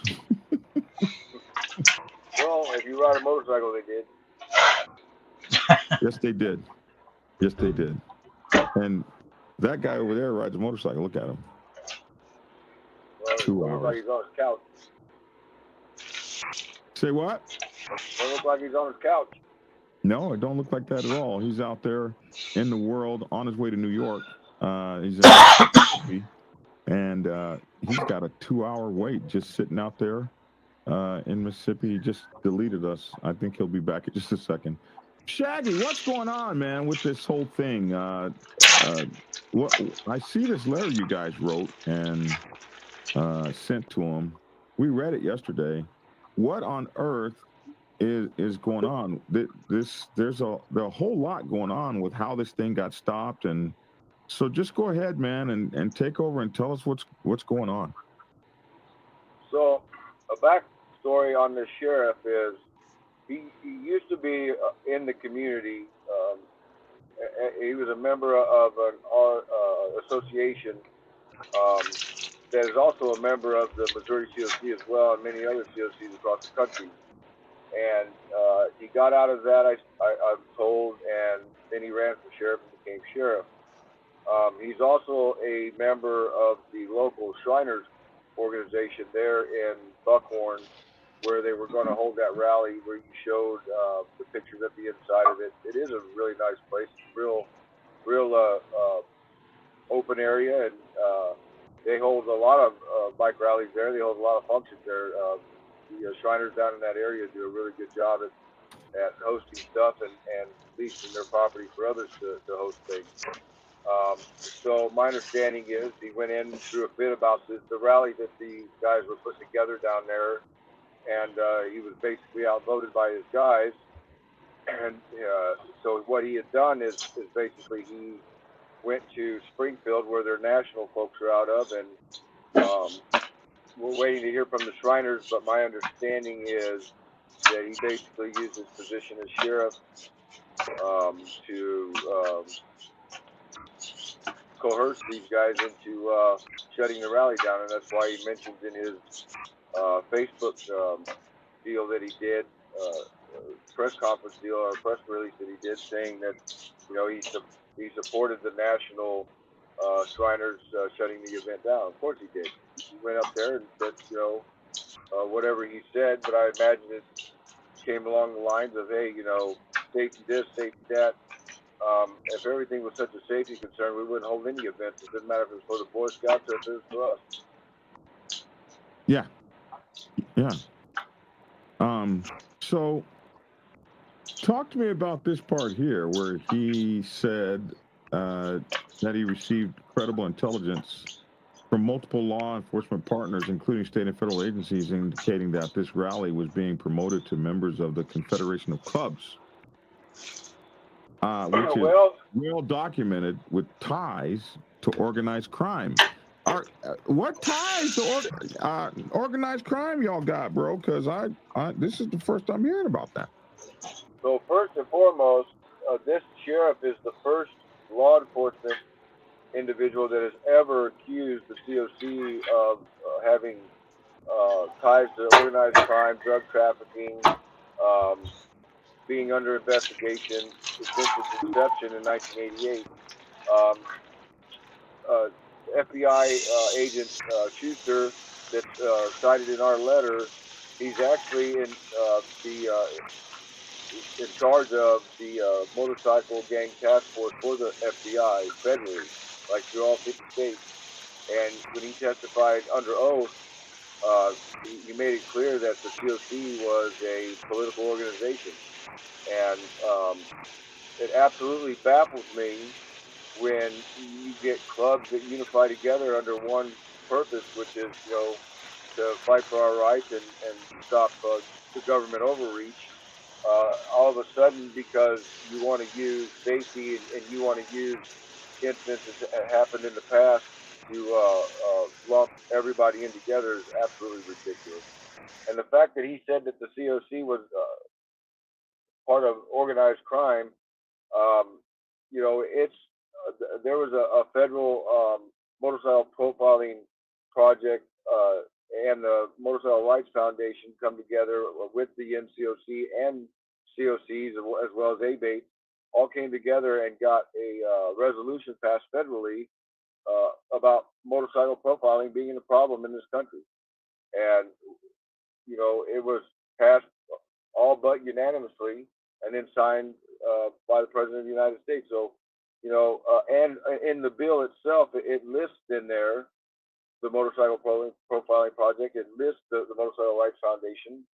And it's just unbelievable that this gentleman would say some off-the-wall comment like that would absolutely jeopardize his job. Our First Amendment rights are very well protected, as well as the motorcycle club community and the motorcycling community is a protected class now and has been for some time. And for him to use his position as sheriff to coerce another organization is absolutely baffling to me. And if and when the Shriners come forward, there is possible lawsuits that the sheriff and the sheriff department can face. This letter was sent to the governor of Missouri. It was sent to the attorney general of Missouri. It was sent to the two state representatives that represent that county in Missouri. It's been sent all over social media and now the media itself. So, we have yet to receive a response from this sheriff, and he needs to retract his words and apologize for what he said. And then calls that I've received since all this went out is clubs are worried about, this sheriff and other agencies going out of their way to enhance profiling and give other clubs a bunch of more grief than what they actually deserve, because we're fighting back with this. This is nonsense. We're not going to tolerate it.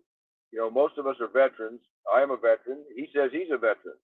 He took an oath. He even took an oath when he took that position as sheriff to uphold the Constitution, defend the Constitution, not destroy it and piss on it because he doesn't like bikers, because he was in a club that he didn't finish his time with because he just chose to become a sheriff. Well, that's his decision. But our community is a righteous community. We're a community that cares about our community in which we live in, and we bring a lot of commerce and money and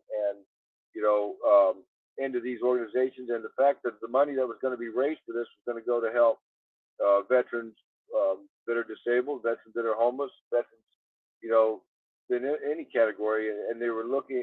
And another thing too is this was put together by the clubs in the area, not by any one particular club or any hierarchy involved. Everybody had come together and said, look, man, let's get back to some old school stuff, and let's get back to some old school bike rallies instead of the shit that we got going on now that seems to be, copy and paste and run by people who don't care about this community, people who are just trying to make money. And unfortunately, this sheriff stepped in and used his position to stop this rally. And then he says, well, I support what that national organization did to stop this, but you can blame me. Well, sir, we are blaming you because you are the one. And as for what's been sent to me by others, after your charter told you no because you were outvoted, then you went over your own charter's head, which is something we don't do. Well, wait a minute. Wait a minute. That's some new information. He is part of the Shriners? That Yes, he is a member of the Shriners in the local area there in Buckhorn. wow. So that is interesting. So his own charter said we're going to host a rally, and he may have said no, I don't want that to happen for whatever reasons, and the local charter said no, we're going to do this anyway, and then he went running the national. That's correct. Oh my word! Wow! Wow! Wow! Wow! Wow! Well, and there's another thing too. He says in there where he says there was no coordination between the rally folks, the people putting the rally together, and law enforcement. There is no law in this entire country that says you have to have law enforcement involvement to hold a function. There's no law in the state of Missouri that says you have to have that. If you look historically, every event that's held where there's law enforcement involved, it always seems like there's something that happens. But when it's held by private people, private clubs, private organizations, and we don't involve law enforcement because we believe in policing our own, don't have any instances. We don't have any problems. We don't have any no more than arguments or fistfights or nothing like that. It's just guys out there, like-minded folks having a good time, and they don't have to look over their back and worry about the Gestapo on the corner. And when you involve law enforcement in everything of your life, then all of a sudden, man, you're looking over your back and you're playing the paranoid game and all the other bullshit that comes with it. And every rally that I've ever been to that has left out the law enforcement faction of it, left out left the security to the local club or the local organization, man, there's never an incident, never any problem. I do remember the quote, if I can't quote it exactly, but he said, next year, if you work in cooperation with the police department, we can have a conversation first, and he's out of his mind. We don't need to speak with him. No organization that wants to put on their First Amendment right to assemble needs to go to law enforcement and ask permission. He's out of his mind when he says that. He should know better.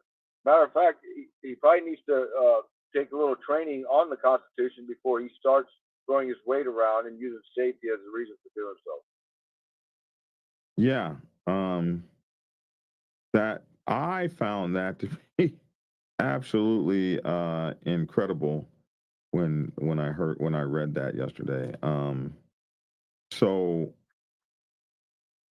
in your letter, you guys had demanded an apology, right? A retraction, and basically said, if this is they don't, he don't come out and retract this, that there are possible litigation against him.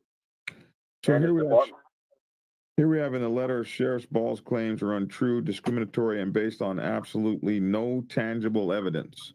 The sheriff's actions also violate club members and COC members' fundamental liberty interest in their freedom to associate. Furthermore, Sheriff Ball suggests that the coordination with law enforcement, as he said in that article, is a prerequisite to allowing an event protected by the First Amendment. This demonstrates the sheriff's ignorance and hubris in terms of constitutional law. We looked up the word hubris yesterday, and it's another word for ego. Yeah, thank you very much. Logic I had forgotten. This communication is an attempt to exhaust remedy. Oh, you're moving again. Look at Logic moving again, man. Yeah, we moving. I bet you are. Rick, you got on your head. You can't hear nothing. It don't sound like you rolling at all, man. Doing a show on the motorcycle, like I used to do back in the day.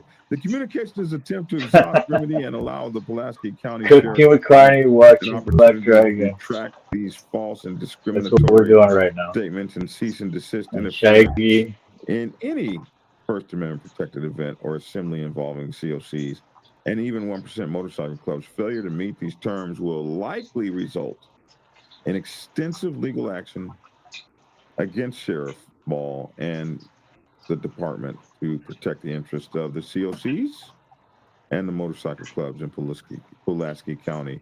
So you guys say extensive.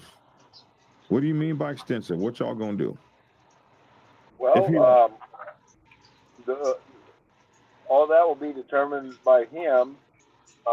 It could go as far as I don't know. It looks alright to me. having the sheriff remove Might the have been sheriff. earlier.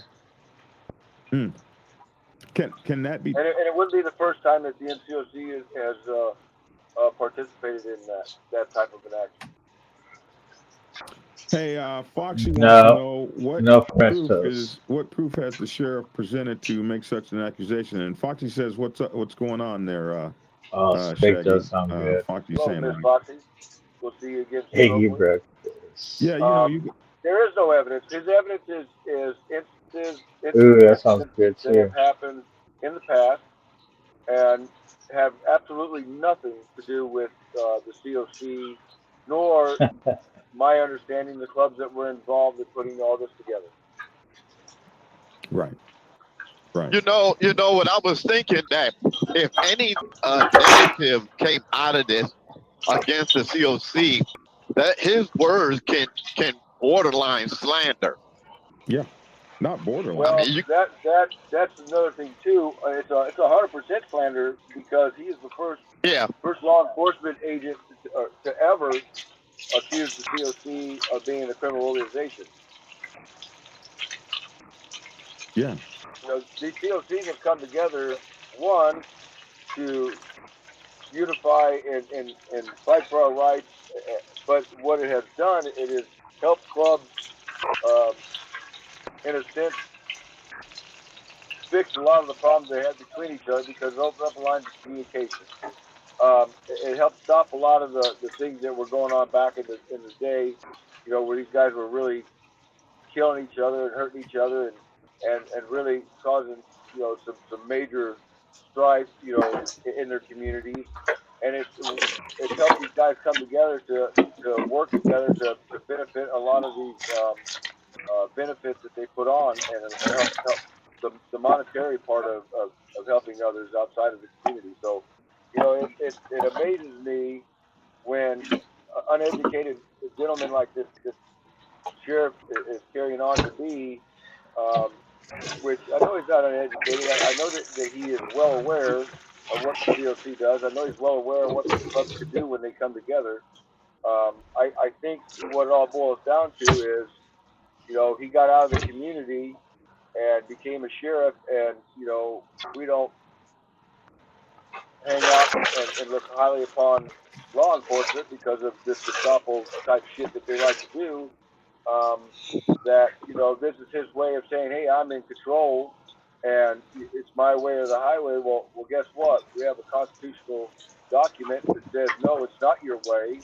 Yes, you are here to protect and serve, so why don't you protect and serve? You're here to do the bidding of the people you serve, and if the people you serve aren't the ones trying to put down this rally instead of build it up or whatever, then that's one thing, but that's not the case here. The case here is the community down there, and I've been to many rallies down there in Buckhorn. At that particular place, the community is heavily involved. The community seems to have a good time, and their economy down there really does boost up as far as the local businesses in the area. So he has no evidence. He has no justification. He's trying to justify it by saying what happened last year or the year before or whatever. Whatever happened down there criminally has nothing to do with the COC. No rights were violated, so I didn't hear nothing about what happened down there. And when this hit my desk a couple weeks ago, I was absolutely baffled. And when I brought it to the NCOC to discuss, everybody that was involved with this also was 100% baffled and never had heard of any time since 1988 of the COC being accused of a criminal organization. And then when they like to use the term OMG, well, that's a law enforcement made-up term, so that they can scare the public and scare the people outside of this community that know that motorcycle clubs are not gangs. no more than the Kiwanis is a gang or the police force is a gang. Yeah. Right. Right. And anybody could do anything wrong in any one of those. I want to take just 1 second out and change the subject just for a second, and we'll get back on it. But I have been remiss in announcing this, and I want to announce this lady Foxy from the Motorcycle Professional Convention. She was just with you guys at the National Coalition of Motorcyclists, right? Because she's one of the hardest working women when it comes to our rights, and she needs to be recognized for that. She's also the hardest working woman when it comes to the prop, and I have guest spoken many times with her. However, she don't get thanked enough, and she's absolutely 100% involved in it, and she's 100% dedicated to it. And this is one smart lady, dude. Pretty classy. Yes, and she has now been made a part of the governing council or something up there with you guys in the National Coalition of Motorcyclists. Yeah, probably so. She deserves it. You know, she's worked real hard for it, and you know, she's always on top of it. And she's the first African American woman on that board up there. And I was remiss I should have announced that a long time ago. That happened a few weeks ago when she went there with you guys. And I think it's just absolutely amazing because of the clubs that belong to the COC and everything. And for her to be elevated and recognized by you guys and all you big 1%ers out there, man. I'm really so pleased for her.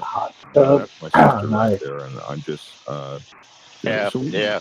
we're going to try to get her on here, and so we can actually acknowledge her for that. But I saw her on here today, and then I was thinking about you over there at Incom, and the two hit me like, man, we haven't given her flowers yet, man, and she needs to have her flowers. This beautiful and amazing woman. She is amazing on so many levels in terms of her profession. She is her profession is amazing. She's one of the few people that is certified at the highest levels of engineering. This is a bad sister, man. So anyway, Foxy, we appreciate it. Love you. And she works for biker rights, just like you guys do, Shaggy. You guys out there in the motorcycle, Double D, 1% from the Outsiders Motorcycle Club, a old school motorcycle club. These guys wear, what do they call those things? Charapes? Is that the right word for that? With the big 1%er badge on and everything. And Double D is been out there working for motorcycle rights forever. Shaggy's been out there working for motorcycle rights forever, motorcycle club rights, biker rights, all of this sort of thing. So when they hit these guys with this, man, they really, really did. When they hit these guys with this, they really did piss them off, because these people, the Coalition of Clubs, the ABATE, the Motorcycle Profiling Projects, the National Coalition of Clubs, Incom, on and on. As a matter of fact, you can see, where is it? You can see right here at the bottom of this letter, the signatory here, you've got the National Council of Clubs, the Missouri Confederation of Clubs, the Motorcycle Profiling Project, the National Coalition of Motorcyclists, the Motorcycle Riders Foundation, the National Council of Independent Riders. All of these organizations that are out there fighting for the rights of bikers and biker clubbers and motorcycle riders like you. Another thing on that Black Dragon, it's the first time that all these organizations have come together and unified over a situation. This is a historic thing for ourselves. This is how far we've come in this fight for our rights, and recognizing that instead of fighting each other, we're stronger when we're together. And More. this is the first time that we've ever come together in such We got Jimmy John's such organizations that are sausage. so powerful and big, and their memberships are pretty high. That No, I'm this just whole thing saying. is really sets shockwaves through this community, because it is such an overreach of what he claimed, the sheriff, and it's something that we're just not going to tolerate. We're not going to tolerate it from any law enforcement agency, let alone a sheriff. And it's pretty amazing that everybody has come together like this, and it shouldn't take this. You know what I'm saying? We shouldn't have to have these organizations, but we have to in order to fight for our rights. I think for a long time, a lot of you guys did everything by yourselves. It is really cool to see everybody up here together. That guy really did piss a lot of people off.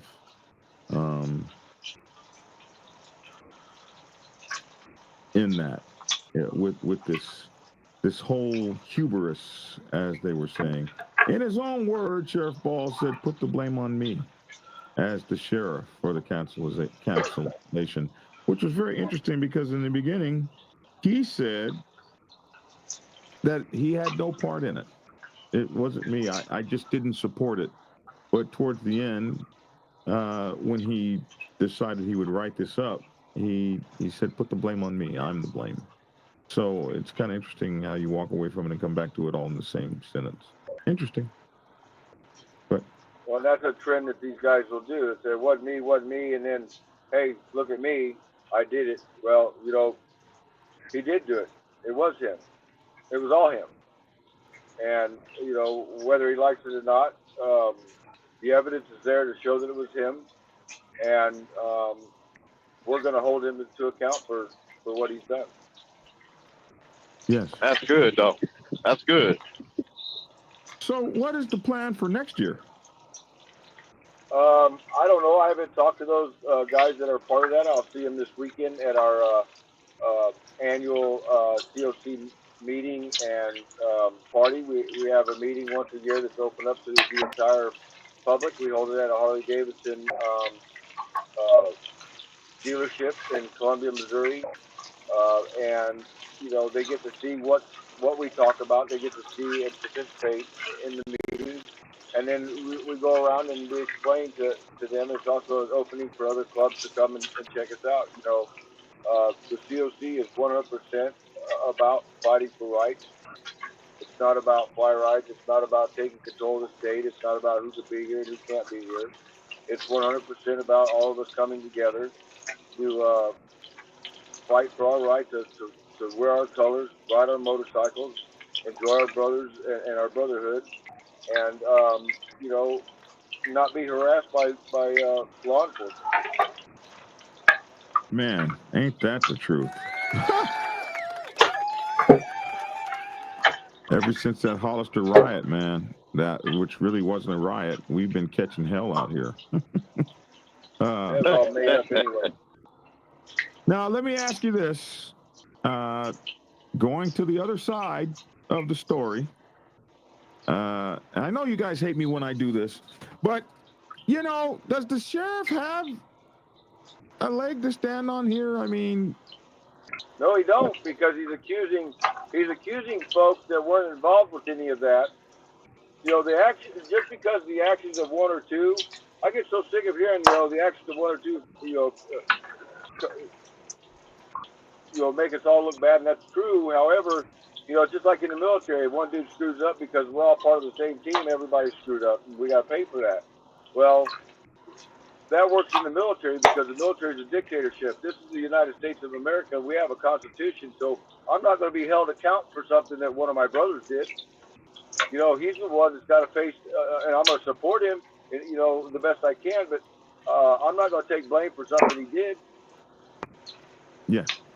So 2 other motorcycle clubs had a fight somewhere in New Mexico. Doesn't mean that we can't have a rally over here in Indianapolis or Missouri or wherever the case may be. And that's correct. And it was just the members that were involved in that deal in New Mexico. It wasn't the whole club of both clubs. You know, maybe the reason why that happened is your brothers that were likely to be a little harder to kind of calm down or whatever, have a bad temper, and instead of that brother that's usually there to kind of calm the situation and put some common sense into it. You know, I'm not saying our brothers are perfect. I'm not saying our brothers are, you know, walk on water all the time, but you know, for the biggest part of it is these organizations don't do criminality as an organization. None of them do. It doesn't matter if it's the largest of the big 8 or if it's the smallest of the t-shirt clubs.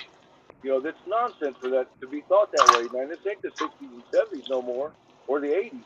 You know, today's day and age, man, bikers just want to ride down the road. They want to enjoy their brotherhood with their brothers. They want to fly their colors. They want to love being free, and they want that wind in their head, you know, in their hair, in their face, and in the ease in the breeze, as they like to say.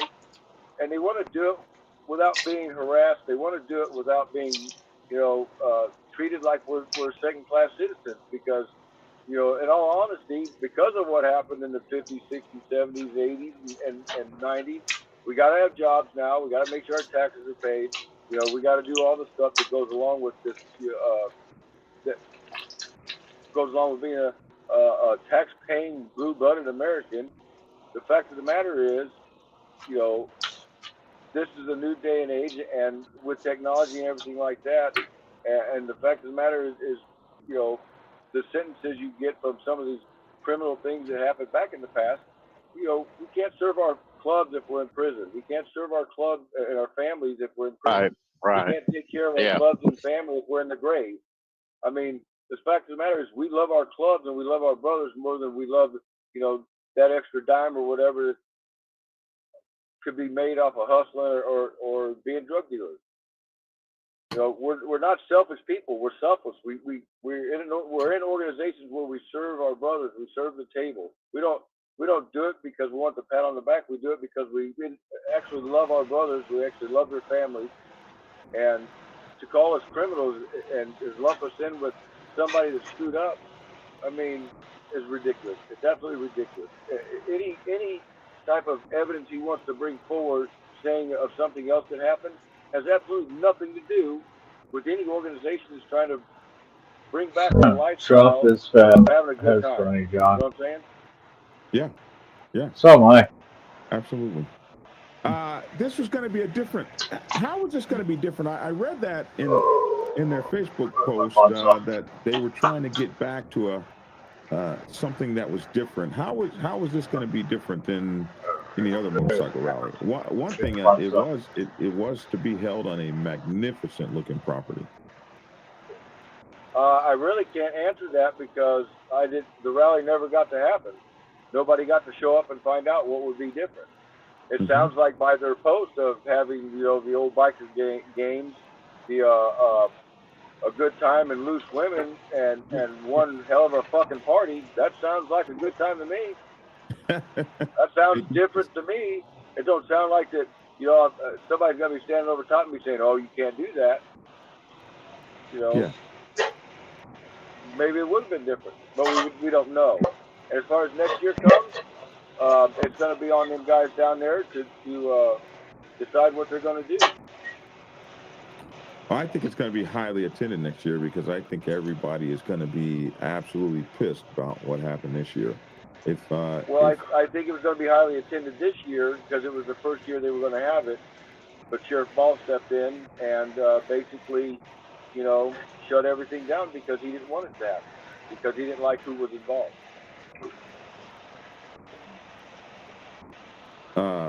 Moto Gato said, interesting comment. Huge difference. Law enforcement holds corrupt cops accountable. OMGs do not because it's their lifestyle. Let's keep it 100. Let's keep it 100. No, they don't always hold or even mostly hold corrupt cops accountable. Have you ever heard of the thin blue wall or the line, the blue wall, the line of the blue wall and all of that kind of stuff? I've seen Black many times. Dragon. Yeah. This is a perfect Blue example line. in my city what the police commissioner is there for, is to hold these officers accountable. Oh, and you're running That's for a, District that's 2. a perfect example of when you say hold police, accountable for things. You have to have somebody that's out there pushing to hold them accountable, and their word means something. And when you hold them accountable, you have other people, elected people, that's backing your decision to hold them accountable. If it's any type of discipline that's required, if it's a demotion, a promotion, those are things when we talk about the police commissioner, police oversight in my city, they handle things of that nature. And I Now, think what hey, he's saying Lavish, there, so every would it police force has be that. Say that again. With what you just said right there, it's my understanding that just about, well, pretty much all of the law enforcement agencies have some type of oversight like that. Just like with this sheriff, we sent this letter also to the county commissioners, because the county commissioners are in charge of, hiring, paying the sheriff, hiring him, the training, all the shit like that. And then it's the attorney general's job, to police the police. Matter of fact, our attorney general was on the news this morning, and it's weird how I just happened to, be checking the weather. He is right now holding the St. Louis County sheriff accountable for some of the things that the St. Louis County sheriff has done up here, and said that, hey, man, these guys are hired to protect our people, and he will do everything in his power to make sure that they're doing their jobs correctly. So to hear him say that first thing this morning, especially prior to this interview, that's comforting to know that when he gets this letter and he sees, what the sheriff has done, I wouldn't want to be in that sheriff's shoes. And I was going to ask, and you got to have, go ahead.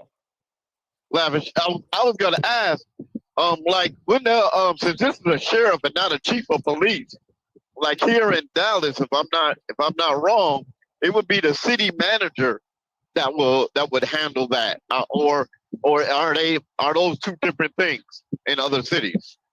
In other cities, this is different titles for different is different titles for.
Pick command of soaking up all my bacon grease.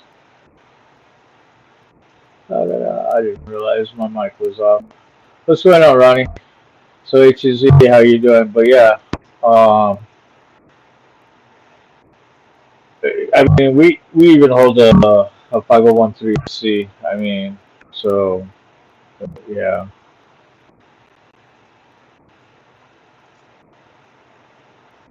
Yeah, I know. Trying to catch you up. Yes, I know. I'm gonna have to go check again. There we go. Okay, now I can hear you.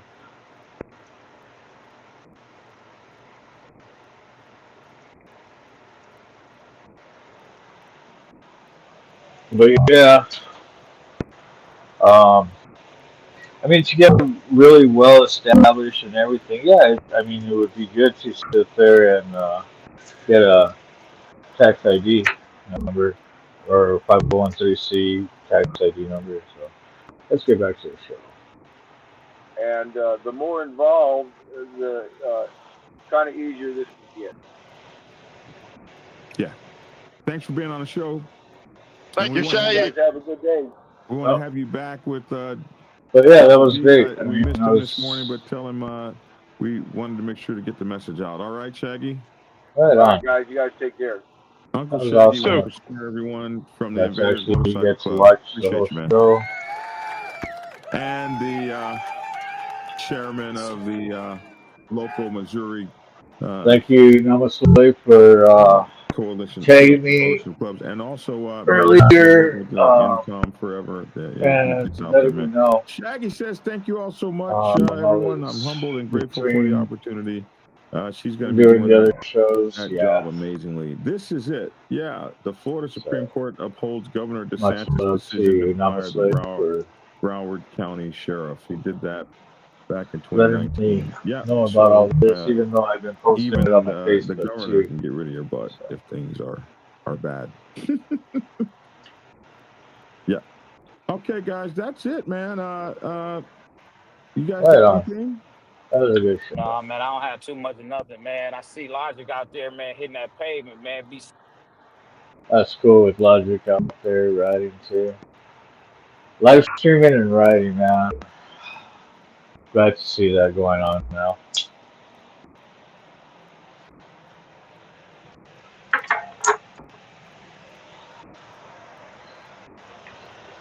So yeah, this time,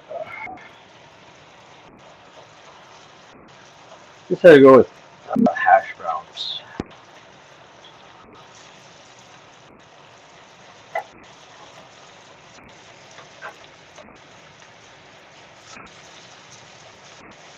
It's time to get the whites in the pans.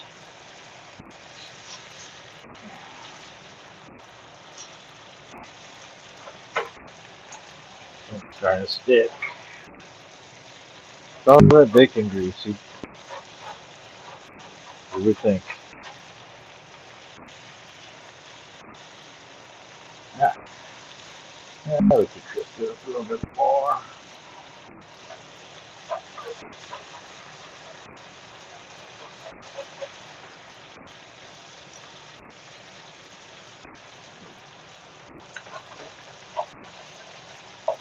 So that's cool that, you know, have statements and everything.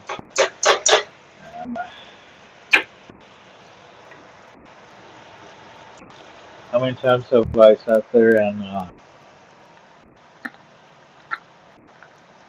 put on chats, FTP, or as NWA would say, or the police?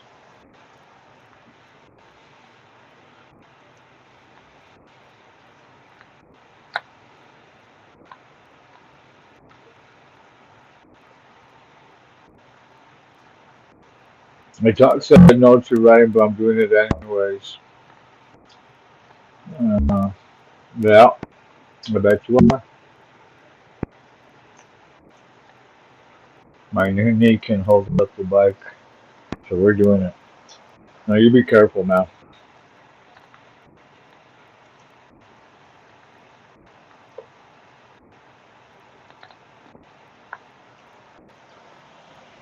Fuck you, Mike. I don't want to hear it. I gotta work tonight. Gotta go make some money. Speaking of money, you know, don't forget, when I help the channel, help me out. That way, I don't have to be in the cage and doing the Uber thing. I could be on the bike. That'd be awesome. But you know what to do.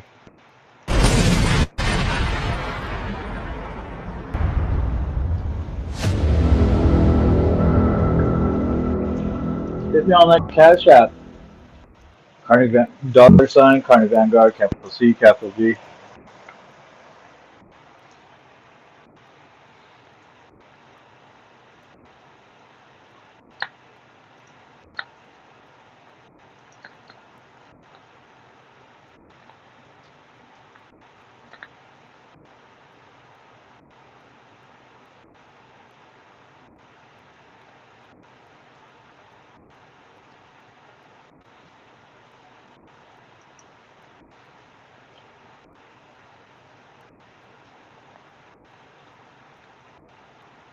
True that, man. True that. Wow.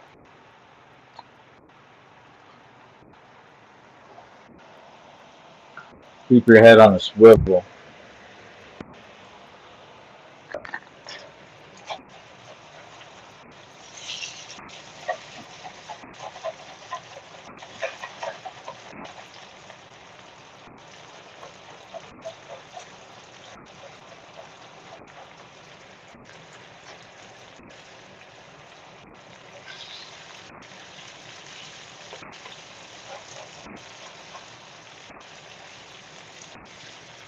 Yeah, the only thing is, whenever I do my live streams when I'm riding, though, or even when I'm in the cage, that's why a lot of times if you catch me in the middle of the night streaming, I'm usually on another friend's channel on their show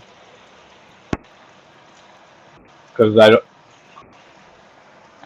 don't keep up with chats because I'm paying attention to the road.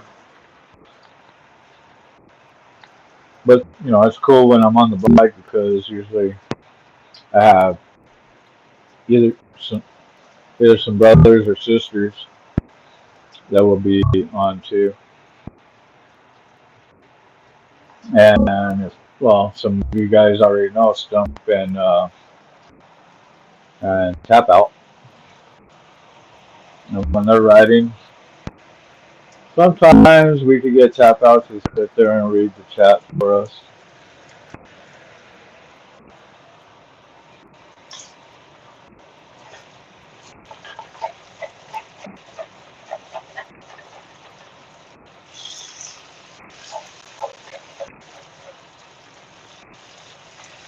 Speaking of them,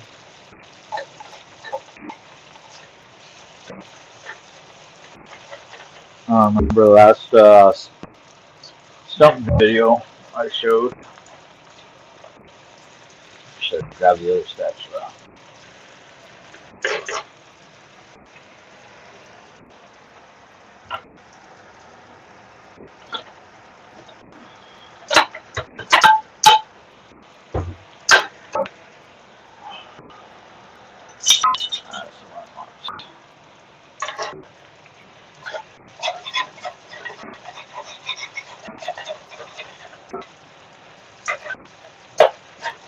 Kind of get my life mood. I hate when it starts sticking.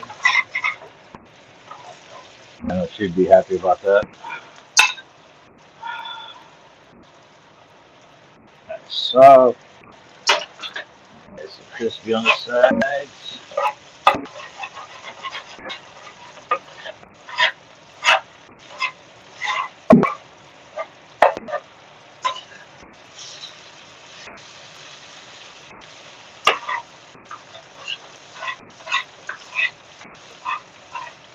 And I kind of want to sit there and open up that last bag of green chili. I'll save it for my wife too.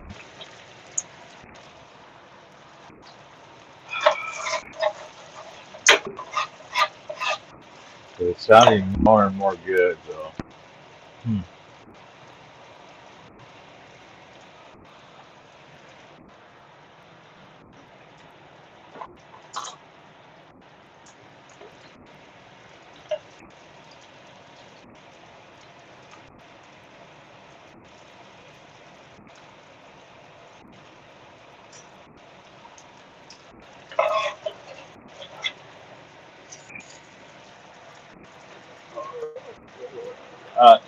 potatoes. That was one big potato.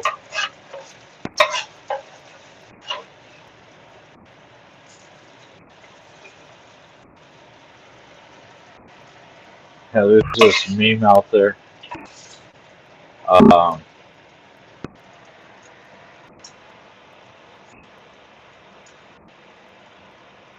How is it? Oh.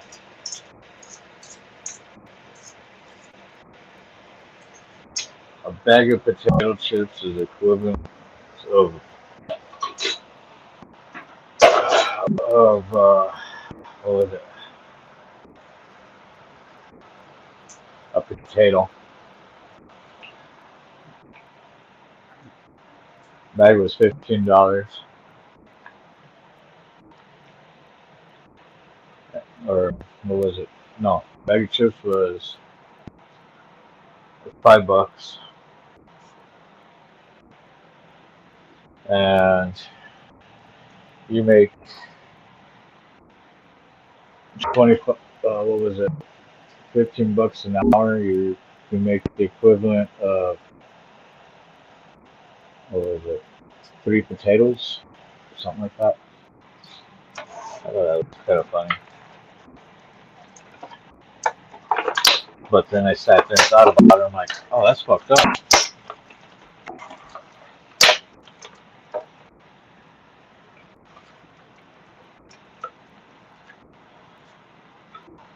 But it's so true, though.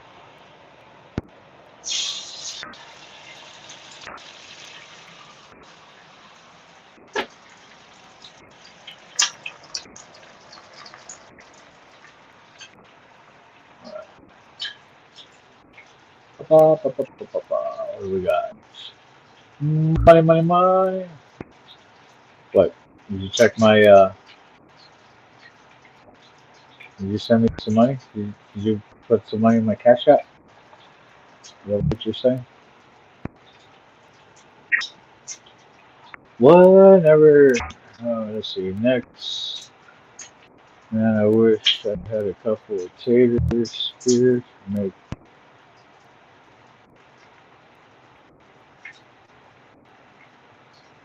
So next video on homemade mozzarella cheese to go with the cheesesteak.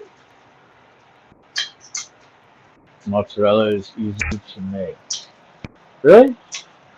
Huh.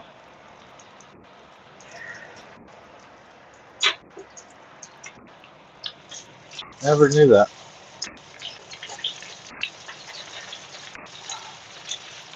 Yep, just crack that egg. Yep, that fucking kind of sucks. Fuck.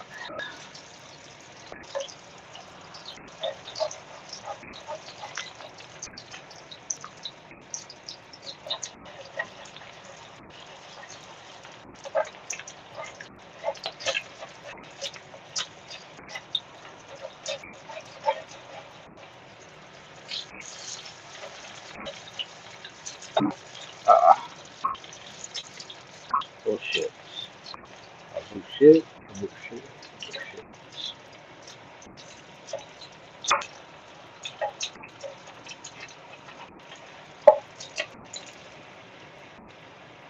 Okay.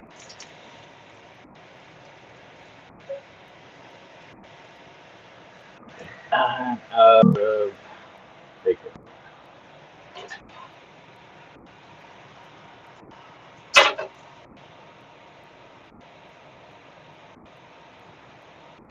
That down a little bit.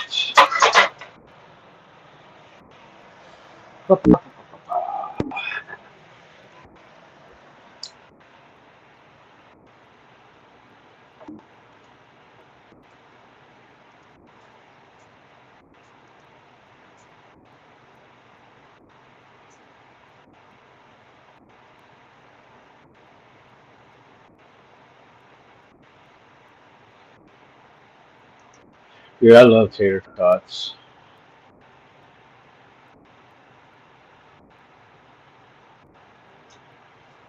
Boiled milk, a little water and vinegar. Huh.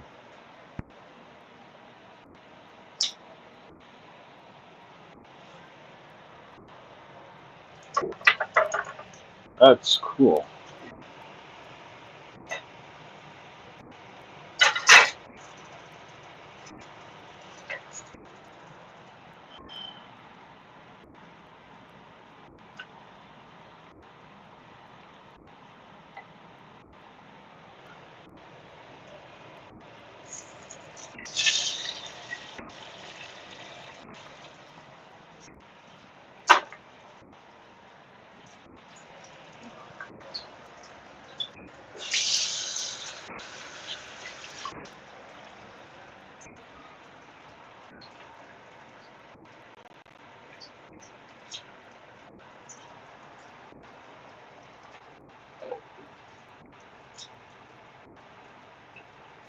And salt.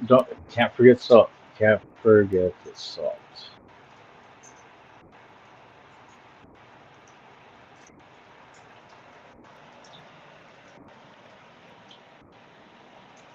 But this is not your first long trip, is it, Rodney? I don't think it is.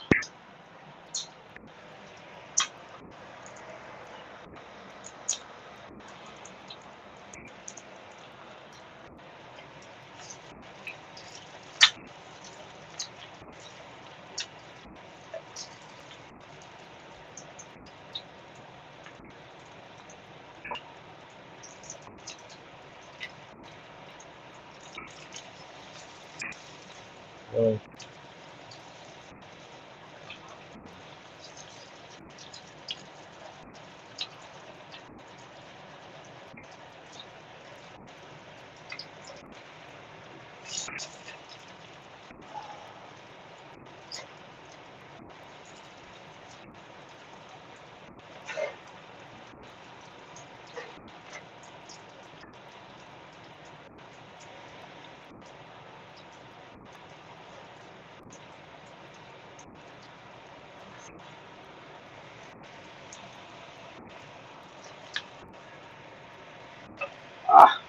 yolk.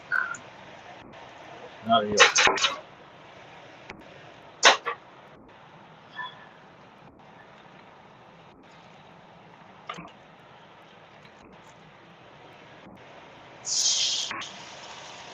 Oh, I busted it.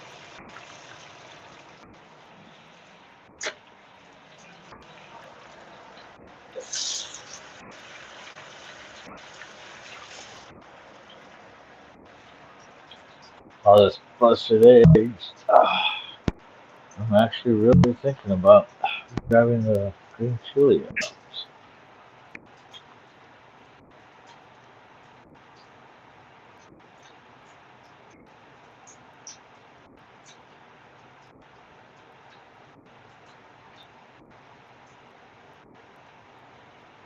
Oh, wow.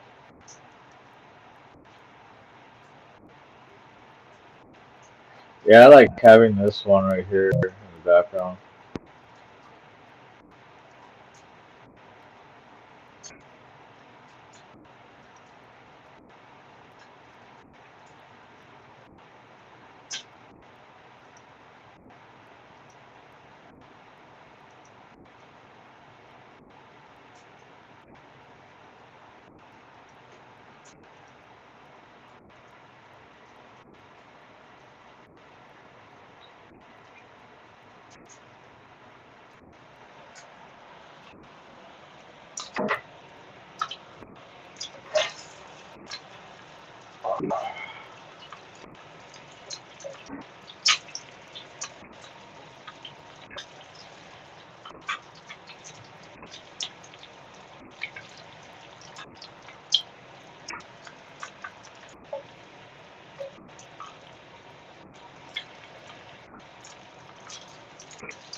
Yeah.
Two more eggs.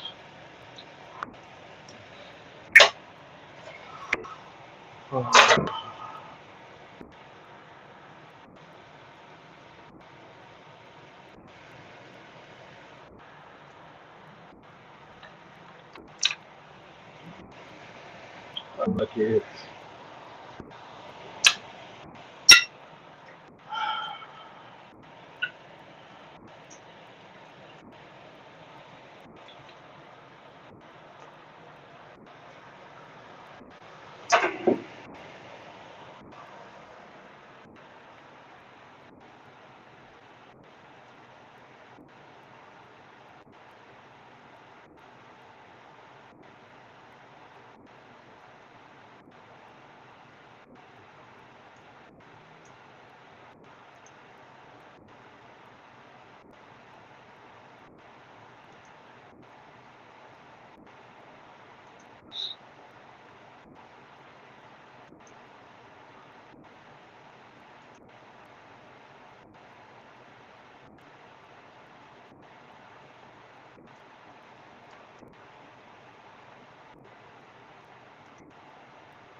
Yeah, Big Country does make some kick-ass ones.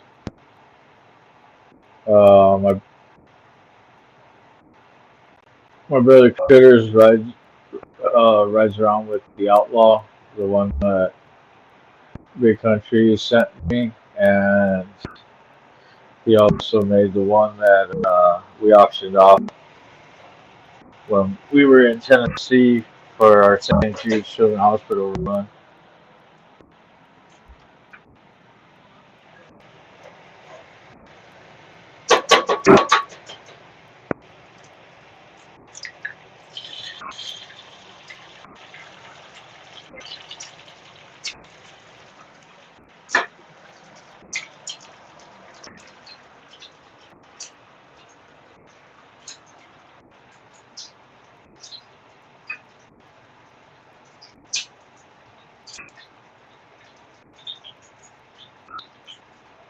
Oh, what's going on, Frank?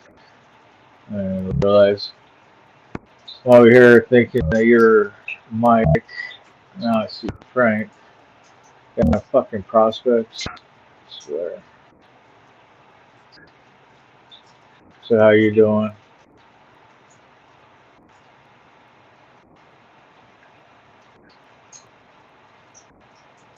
Dude, I carry a pistol. I carry a blade. I have my chainmail get back whip that I actually, I mean, that's my go-to. Um,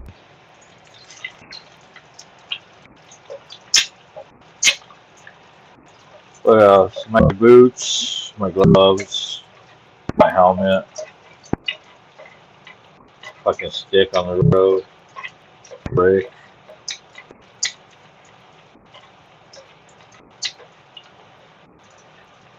bundle of shingles off of a roof. Dude, whatever the fuck. Maybe. Man.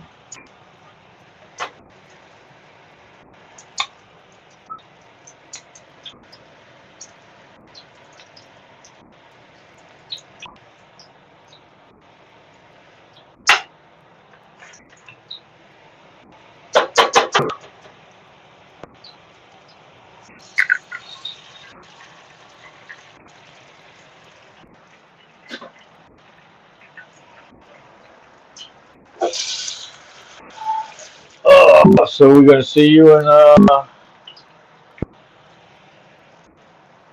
how many weeks are we at now?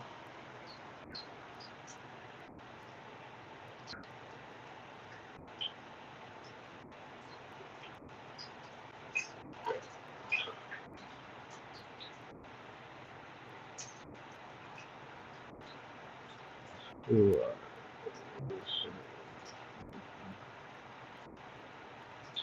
yeah, yeah. I got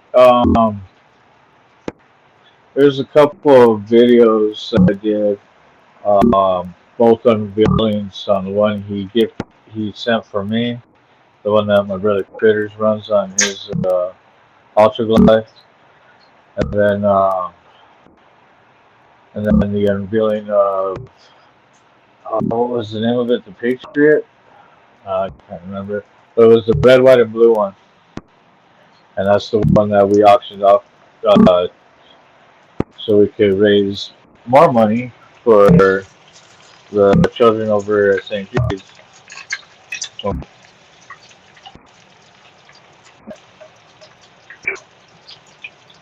So our club does a charity run every year for um, with our Tennessee chapter out there for St. Jude's Children's Hospital, dedicated to our brother Bling.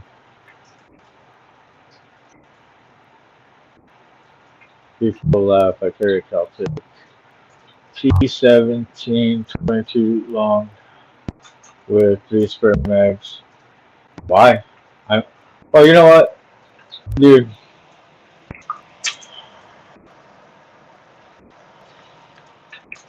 Let me get back to that comment right there.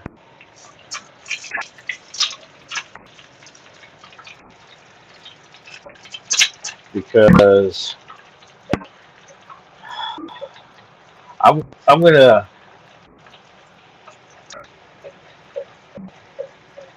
say something about that.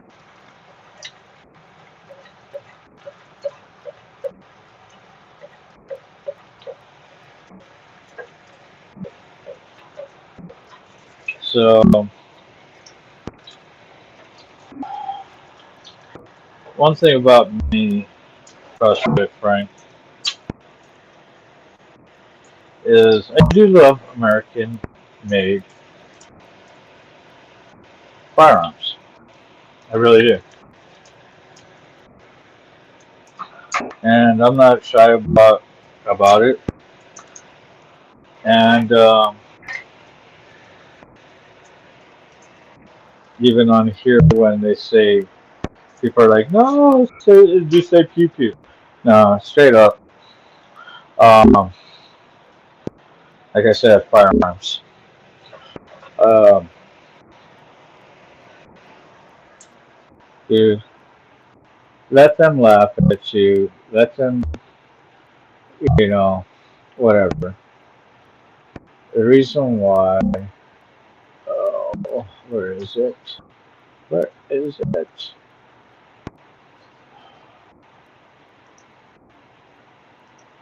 think I need to put this one on my quick stuff.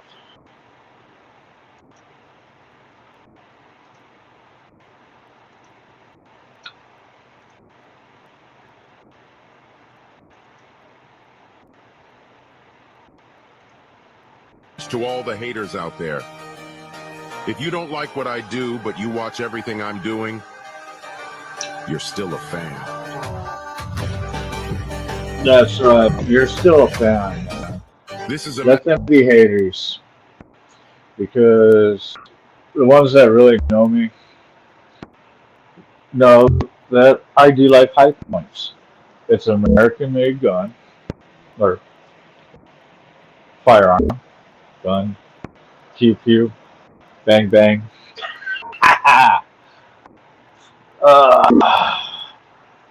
But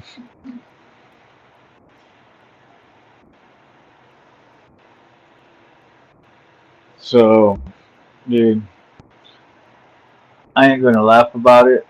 I ain't. Kind of like being on the bike, man. You ride your ride. You know, you feel comfortable. But I do have others. But yeah,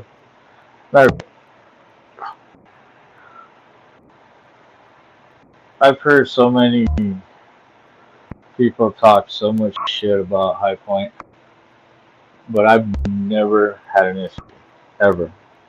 I've passed my FAQ courses with them, so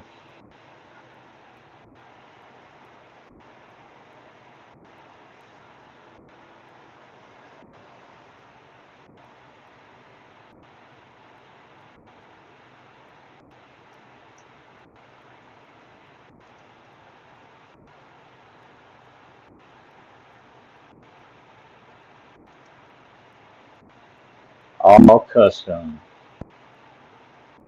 There's nothing wrong with 22. See, this is why I got confused. See, I just saw Vanguard Prospect. That's all I saw. So there's Prospect Mike and Prospect Frank. Fucking prospects. Somebody needs to get me a drink. No, don't do that. Never mind. I need to get some sleep too. Fucking. I worked last night. Got home. Did the show. Did another show. Or doing another show. And we got to watch another show that I missed out on. And then we did Cooking with Carney during that show. So, wow. Oh, almost 6 weeks away. You hear that, Frank? 6 weeks.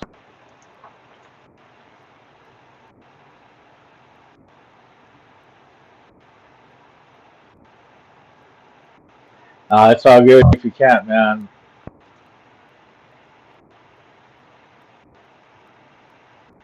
It was cool seeing you in Tennessee, though.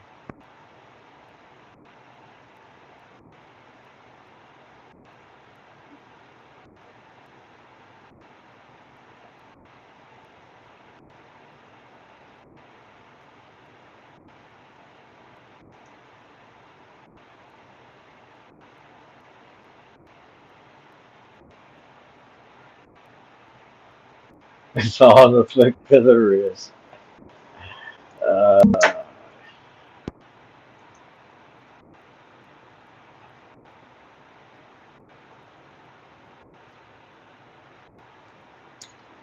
True, that's right. I mean, okay, so if I'll always go back and go for my sidearm, the High Point. My my CCW, I actually have a SNW shield, MP shield 40 cal, which my high point, my sidearm's a 40, so is the carbine. I just like 40 cal, and I could get 40 cal a lot quicker than 10 mil. And it's a good hunting round too when you use target rounds or full metals.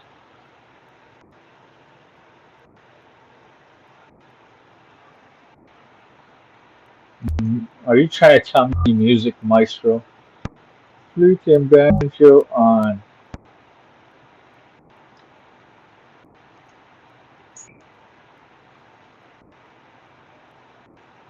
I love my haters. Yeah, I mean, here we go again. Let's do it again.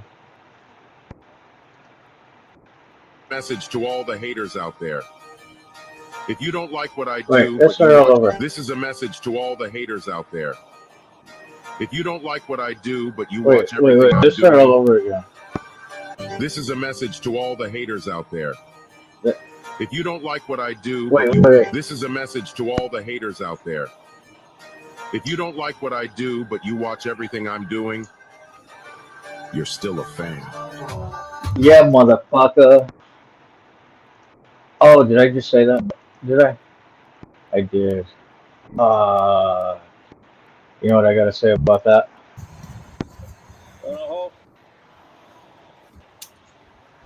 Rack and tap. Boom, bitches. Rat-a-tat-tat. Party's back.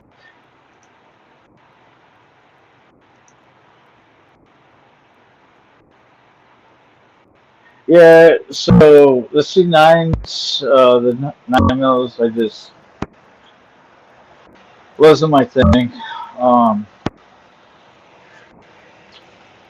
Like I said, I like my 40s.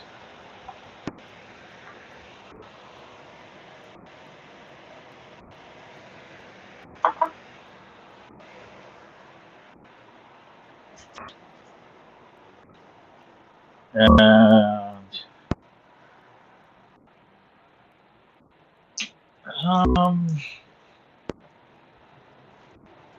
didn't really care for the 45s. But if you go to their, I think their Facebook or even to their website, did you see their version of the AR, their AR version? I don't know. So, what's up, Frank S? How you doing?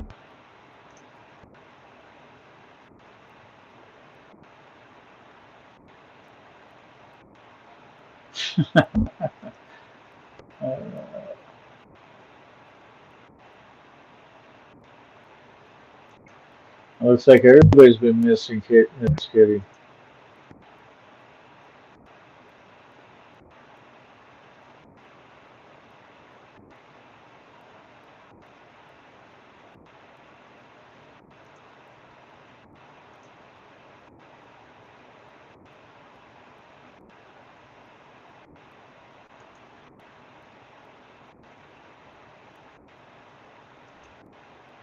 Come on.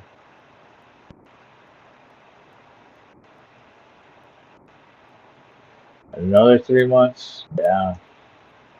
Well, looks like you might have to get one of your other prospect brothers to cage you out here in Nationals. I'm just saying. No, I'm just kidding. Help a brother out.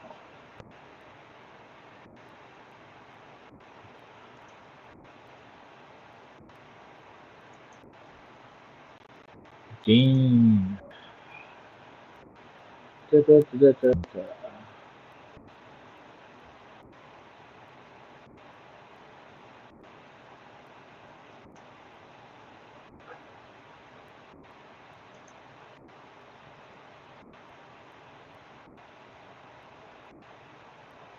Vanguard's in the.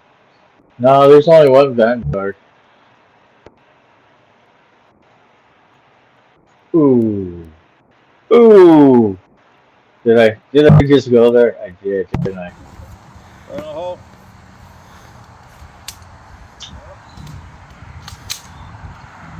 Fucking Carney.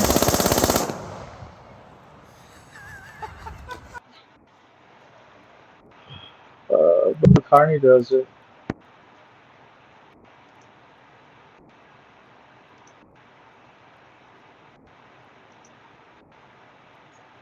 Fucking extra surprise. Extra surprise wants music. He's like, music maestro. Carney tunes. I saw High Point come out with the 8 but for 500 there was a better. True. I mean, it's like on the video, one of the pics, that AR that I'm holding on my birthday last year. Yeah, a couple of my brothers sat there and built that one for me. This one is always checking on me. That's good, man. I'm glad. I'm surprised he's not on here. Or is he? Did I smoke that much already? I don't know. Who knows? I don't. Round and round we go, wherever we stop, not even Carney knows.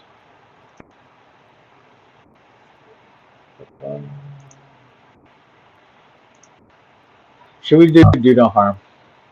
Do no harm. We should do no harm.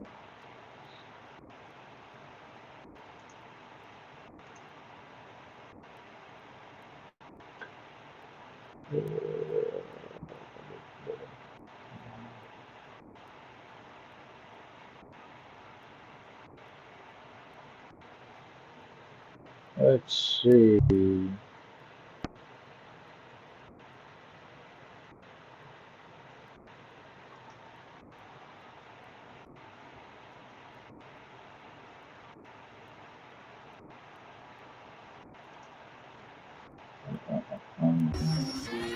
This ain't that fucking costume, boy.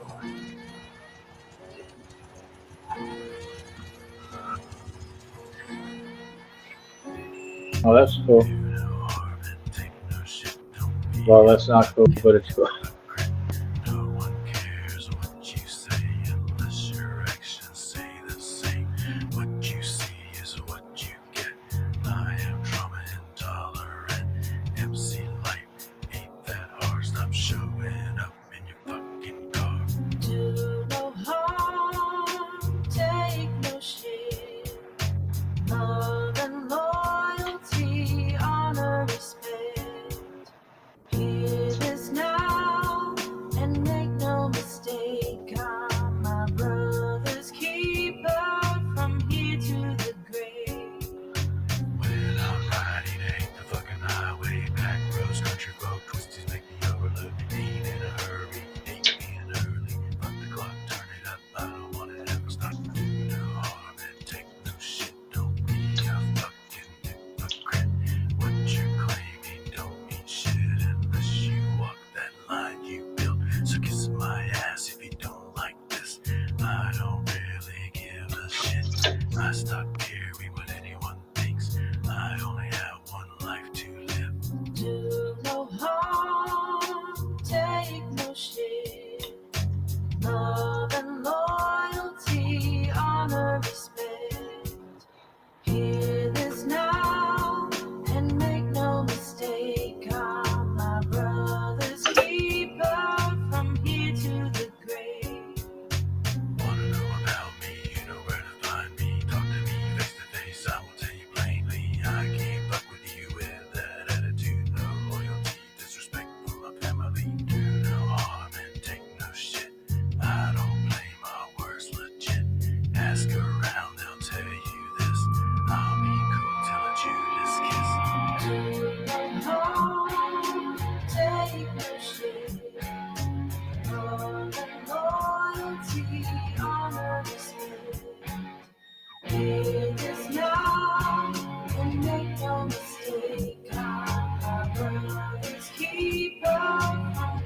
to the grave.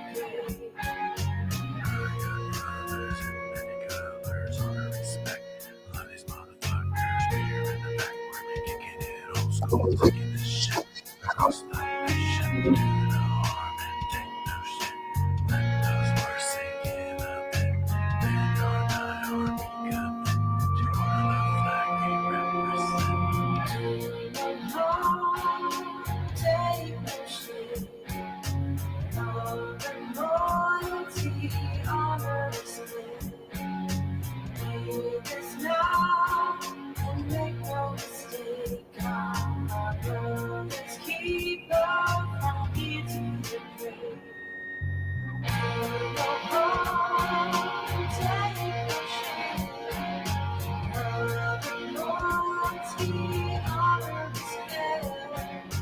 Live this now and make no mistake. I'm my brother's keeper from here to the grave.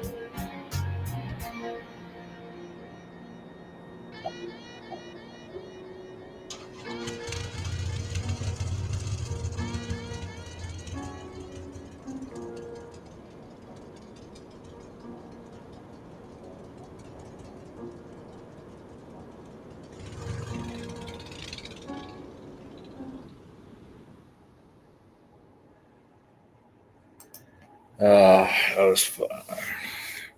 So,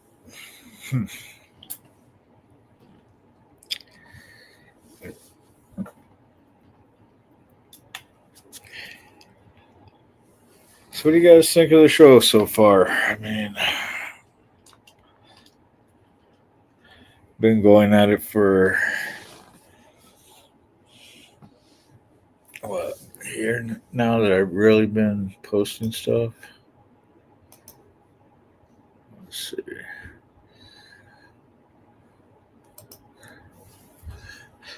Let's see, when was my first video?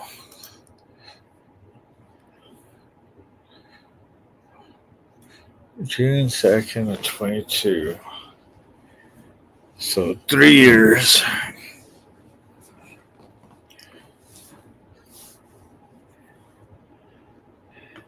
And I posted 1, 2, 3, 4, 5, 6, 7,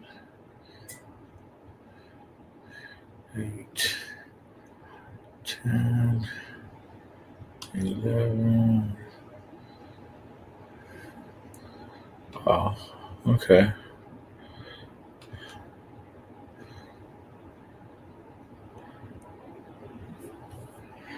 Started this channel in 21.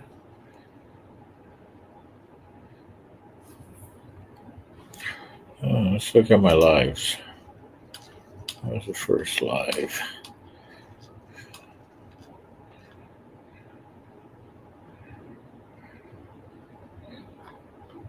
Carney is live.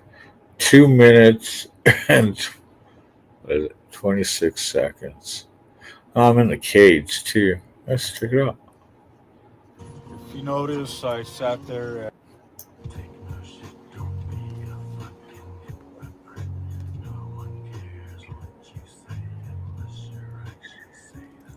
Oh, all right. Let's start this song over.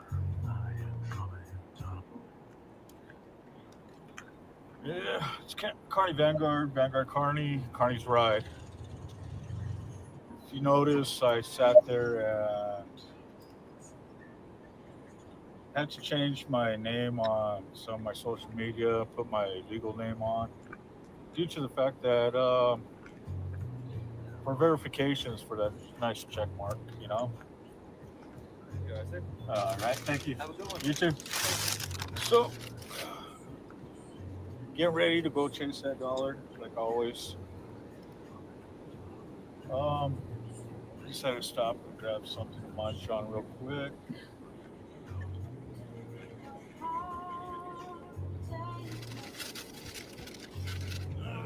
See what this drive tonight is going to be like. You know, I haven't decided if I'm going to sit there and do a live feed throughout the whole thing or what I'm going to do yet.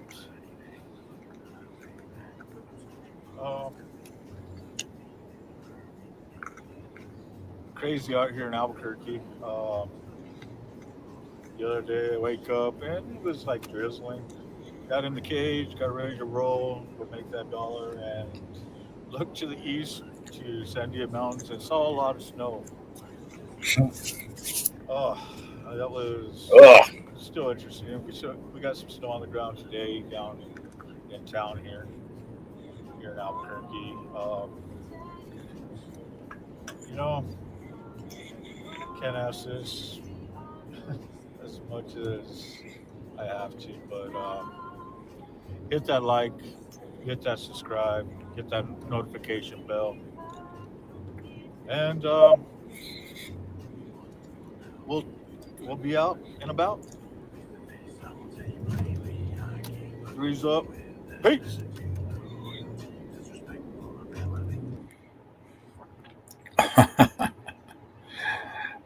Oh man.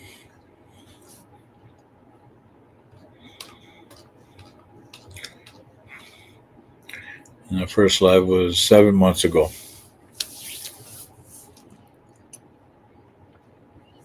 So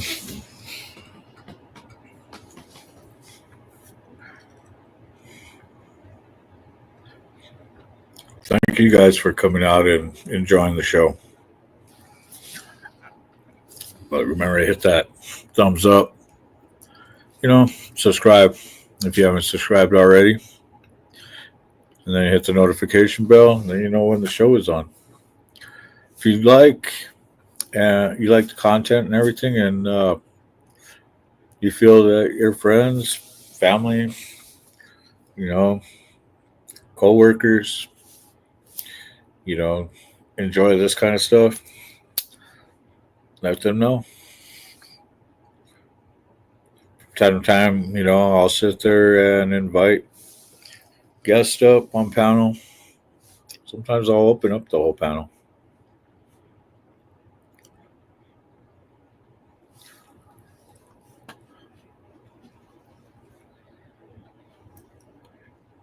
Yeah, let's get this show going. I mean, like I said, I have nothing to hide. Since I've been doing this,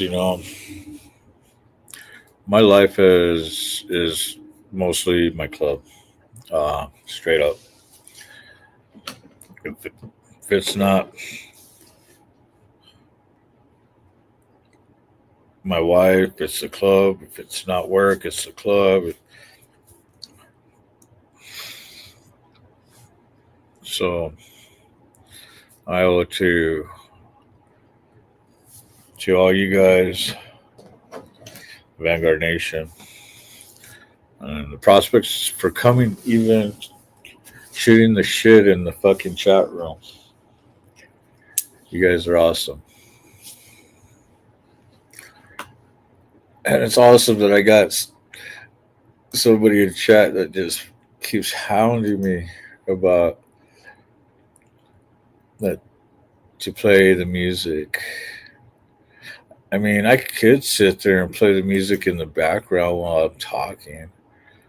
Is that what you want? I could do that too.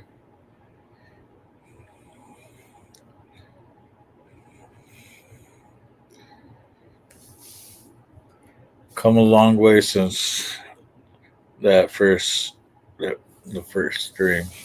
Yeah.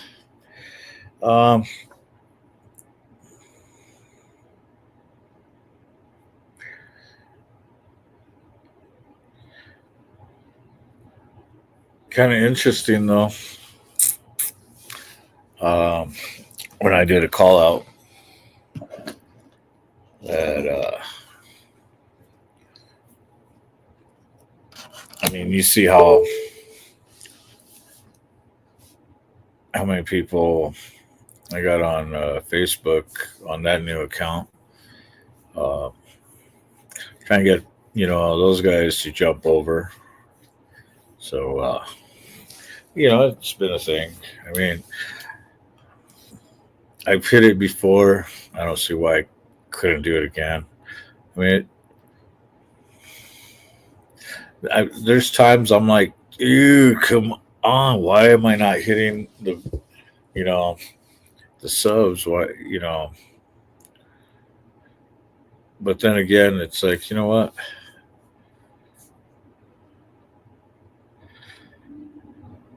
I remember when I was playing Battlefield or fucking Counter Strike, and the clan would sit there and meet up every fucking weekend, and we would game throughout the hours. And these are the same guys, that went from PCs to gaming consoles. I mean, unfortunately, I don't game anymore. Haven't had a console in a while.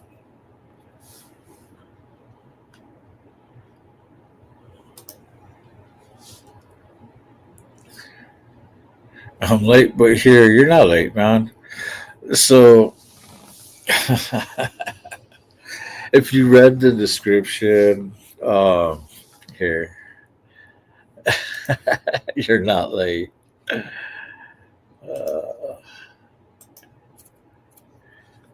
Let's go to Carney's ride.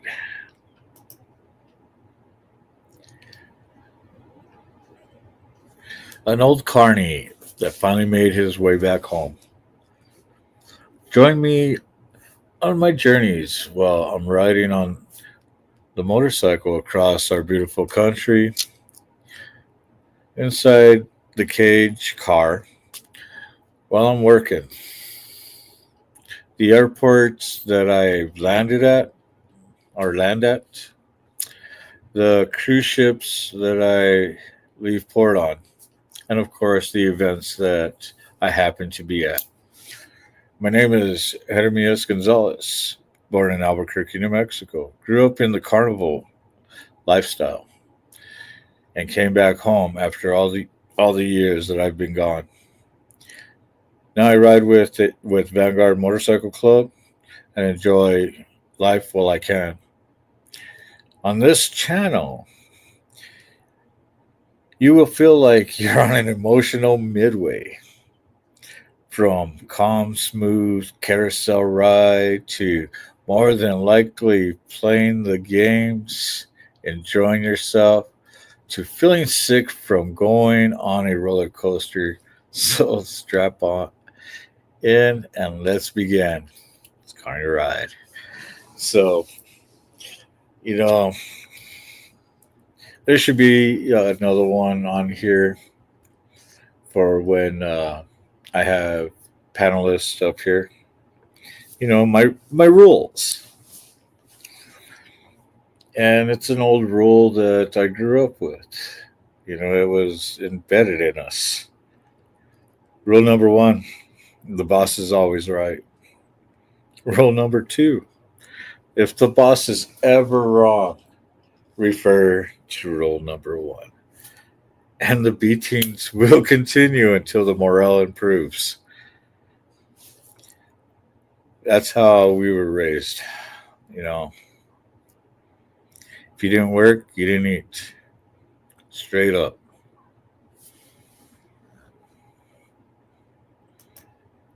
We hustled. We grind.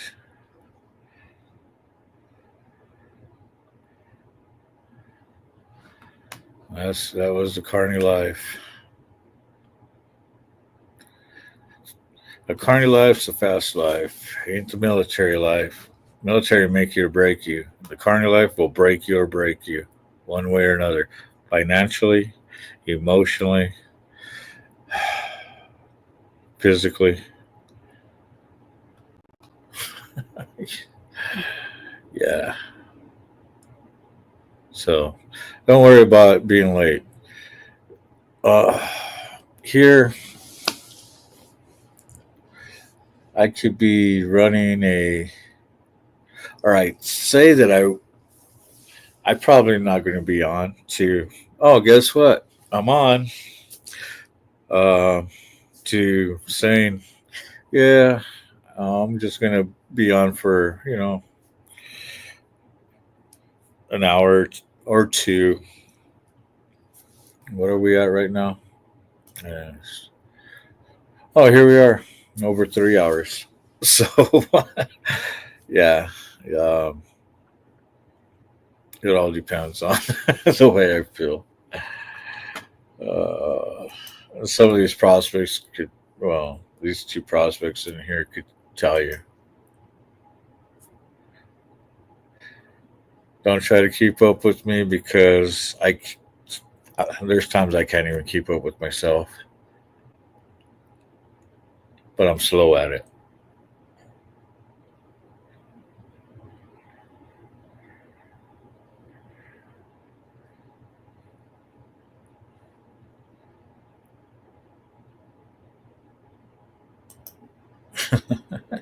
You're all good, man. But thanks for showing up and, enjoy the show. We say here, watch, well, you were on the show earlier with us on the coffee shop with Motorbomb. And, yeah. And then, of course, on my show, I do a stream over on top of a friend of mine's show where he does political, what is it? Uh, World news. And then sometimes I tune into some biker news with Black Dragon. And we got into watching that show. Today's live. We just recapped it, and while I was cooking. So now you're caught up.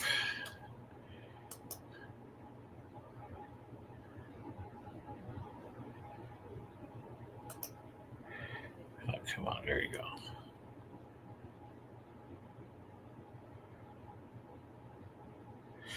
Yeah, true.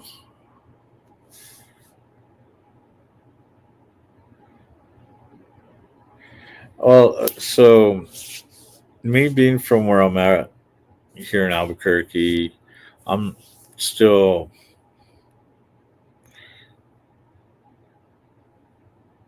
I'm a homeboy, but I'm an outsider. Um, you know, I came back, every time the fair was here, visit. But I mean, my club is my family. My relatives are here. Um, so you know, it is what it is. I found it. I found like-minded people, and we grew into a nation. So,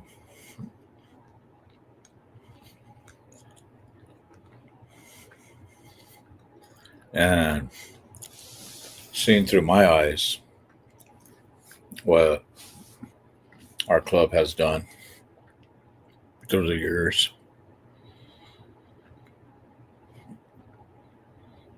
has been amazing because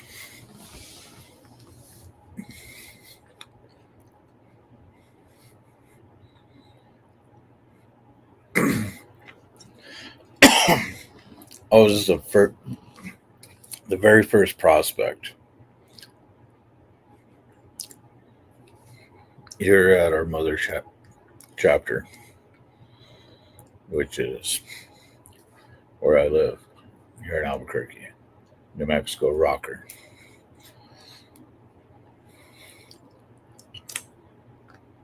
And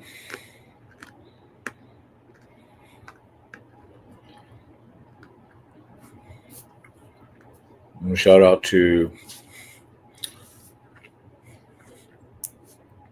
all all the people that help us in this journey. Um,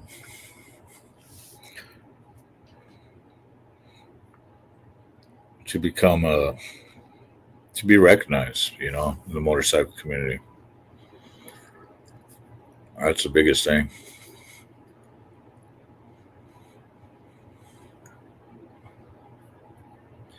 And to keep, doing what we do, help those that are in need. And I've said it many times. I love my countrymen, hate my government.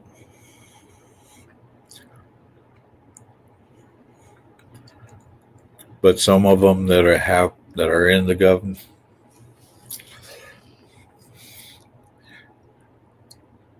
as long as you do what you're there to do,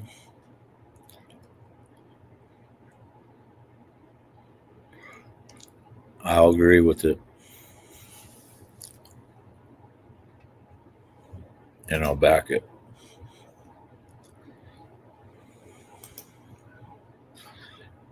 And if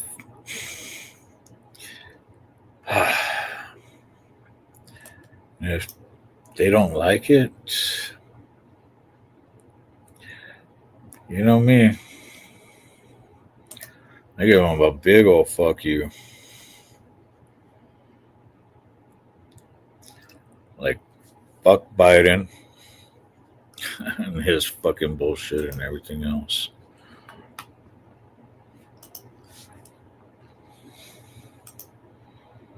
Fuck Pelosi.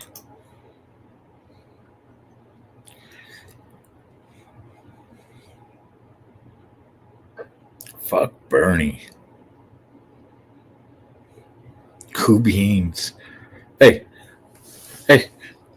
Should I say something?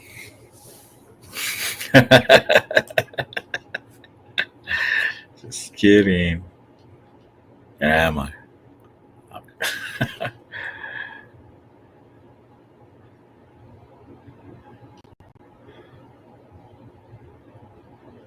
Yeah. Dude, I've actually have driven the go-kart. So, um, so the family that runs the one that was there at Born Free, and then there's another. And what sucks is I can't remember the names, because never really got to chill. Dude, I was a carny brat that got to play around on the midway. So when they show up,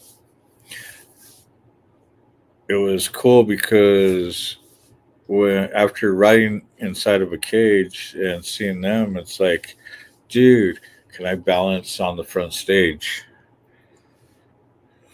They're like, boom. But yeah, dude, putting up those walls, man, that barrel, that's a lot of work, man. Shit's insane. I would love to do it on a bike.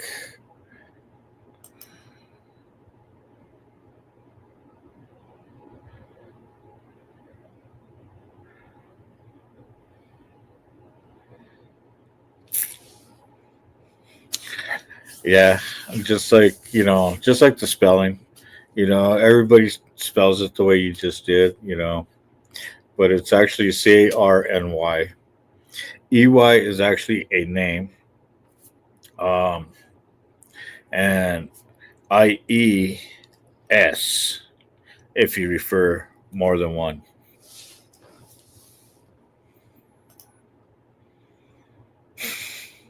Another history.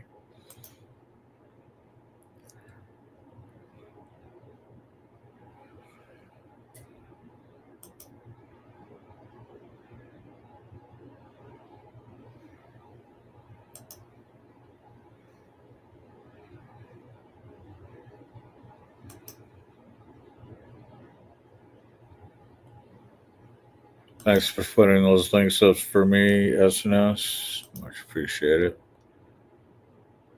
Thanks.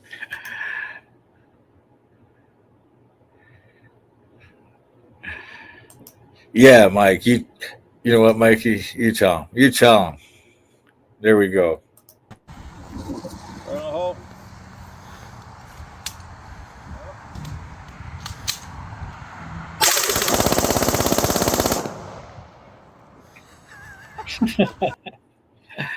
You know, I can never get tired of that.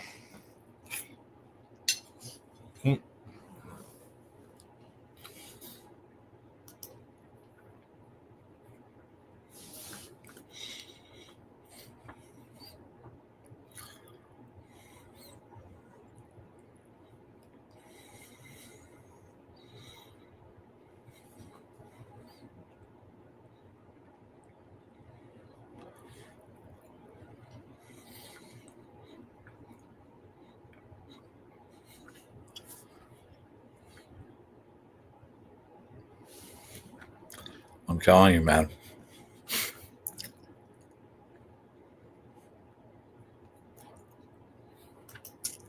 I love this beautiful country. I mean, we got beautiful terrain throughout this whole place. And the shorelines are awesome. The mountaintops kick ass. The desert, I don't want to be out there during the heat. The canyons, beautiful. The glaciers, I mean, there's so much.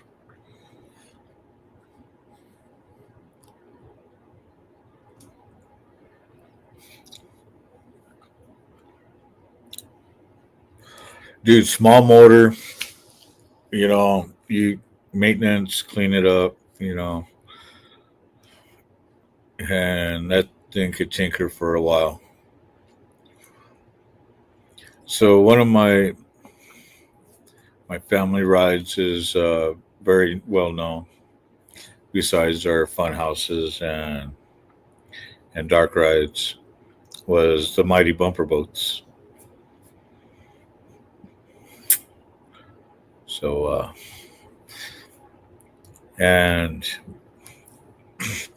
not there was no such thing as electric motors back then. Gas power, ripcord.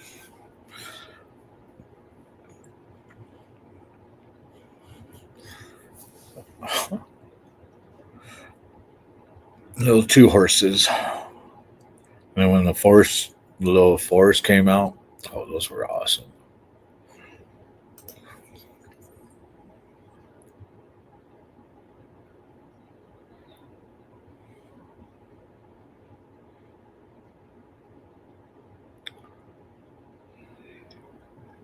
Yeah.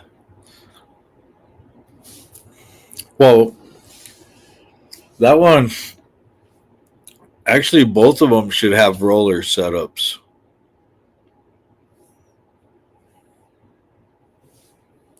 Because I've seen both.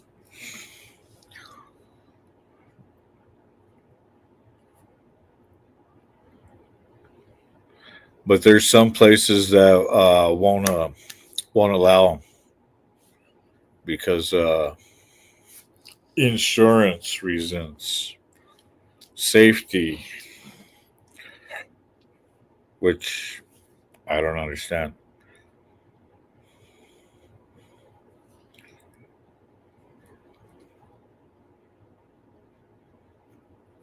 But yeah.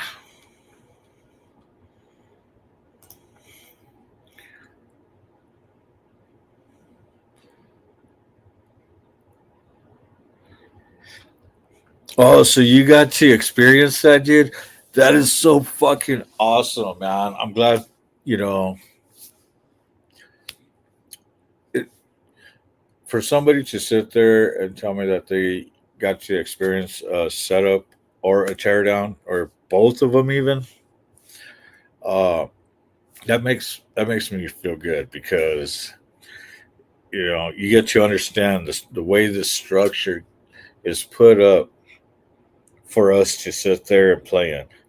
I mean, from that kind of show to the side shows, performers to the extreme rides,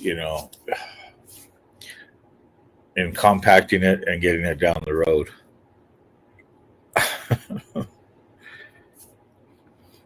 Yeah, slow nights are crazy nights. That's the time you don't want to fuck around and find out. There's a reason why we call it slow night.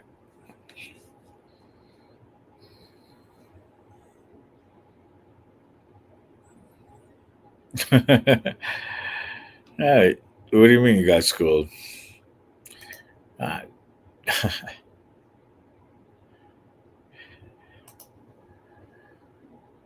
yeah, so when people say, yeah, um, Carney, you weren't really a Carney, were you? And it's like, dude, I'm branded for life. I've been holding the dollar symbol with the open end 9/16 half inch with the cross 10-pound sledgehammer since I was a teen.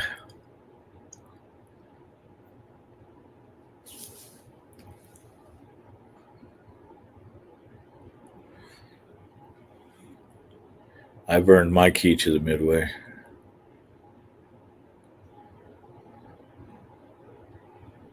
I love a good full auto. I'm all expensive. So so Bob Ross that I'm shooting off right there was 33 rounds.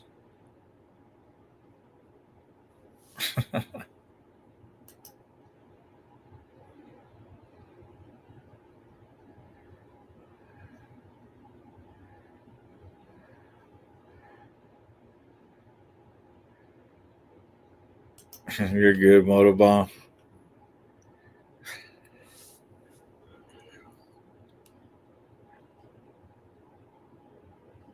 Cody and Kyle. Oh yeah.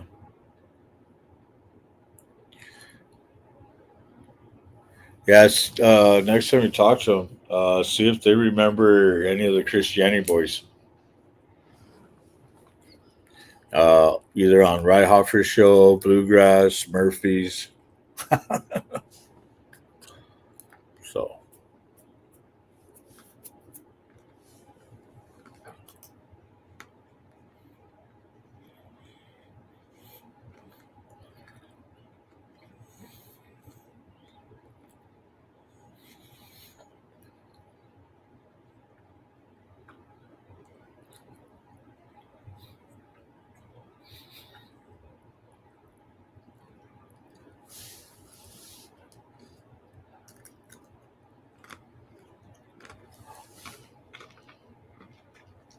like I said, it all depends on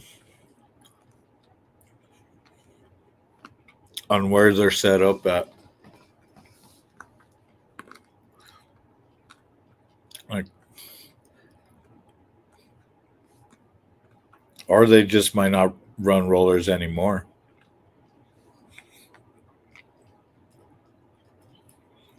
But ever since I was a kid, both of them, I've seen both setups, and you could tell the difference on the barrels because of the way one's painted and one looks, more original, or not more original, but you know.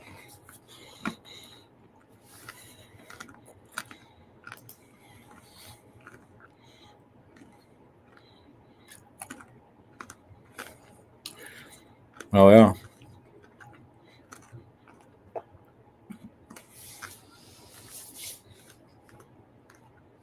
Yeah, last time I went to Sturgis was in 18.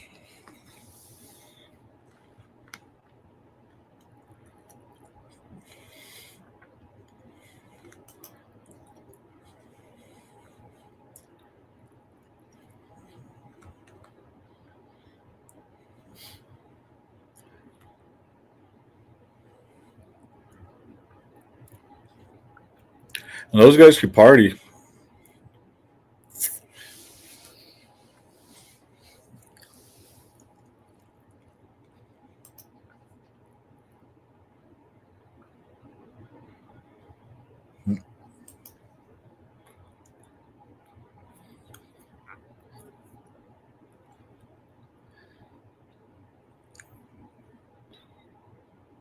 Oh yeah.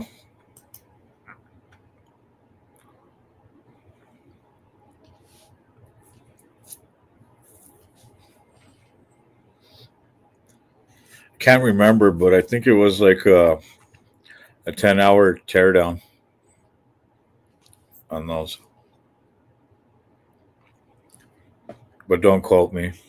It's been a minute.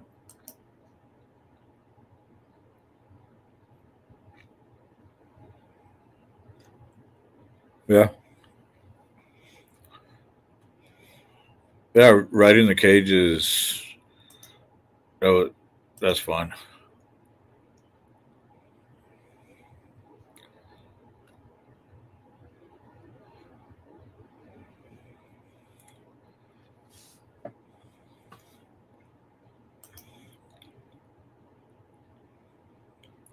Well, with Discovery,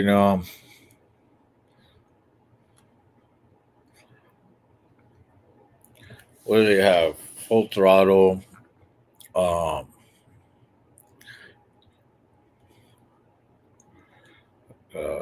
fucking Paul and them, Orange County. I mean, they had their hands.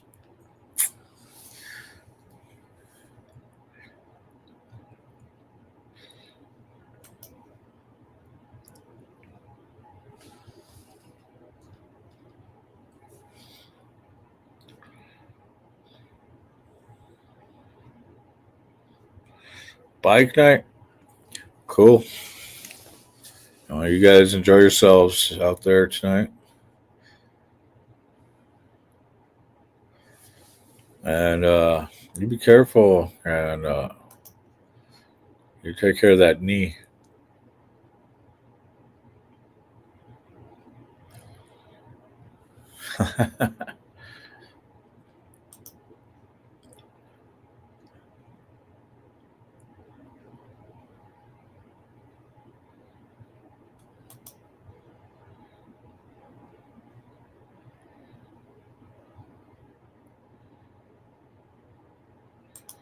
Yeah, it's because all the rollers is a platform, and you set it up, chain it down, and the bike is chained to the platform.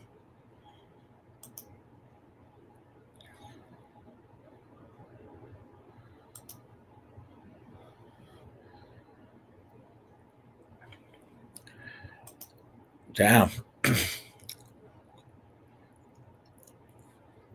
We just put it in our face.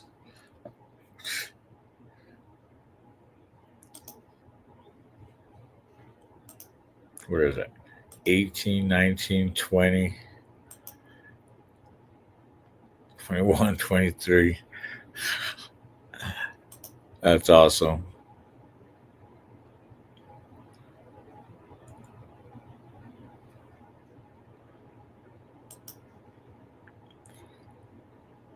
That's right, Frank. Keep the overside down.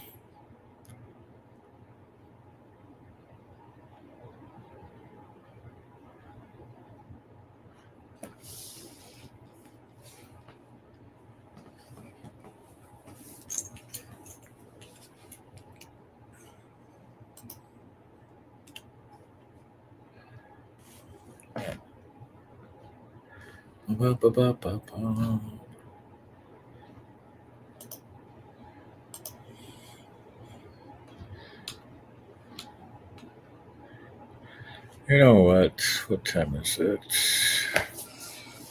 Oh, fuck. 12:30.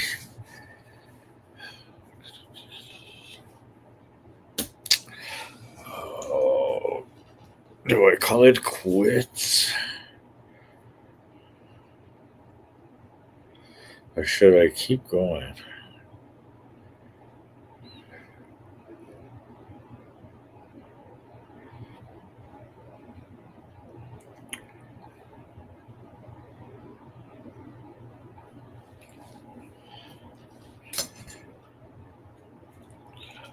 Oh, let's see.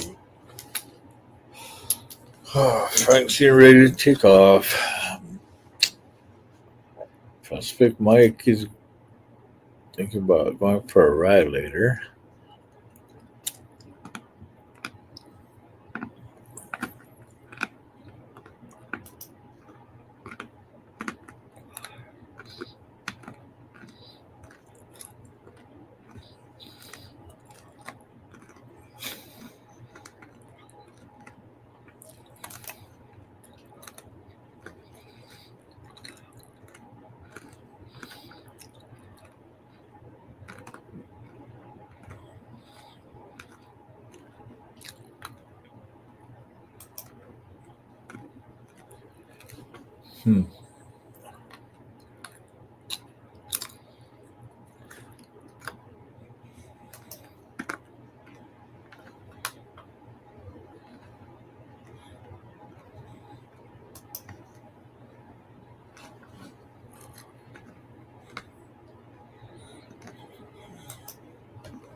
So, alrighty, Carney Riders.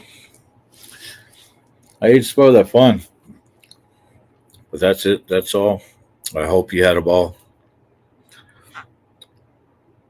Please hit that like, subscribe, and hit the notification bell.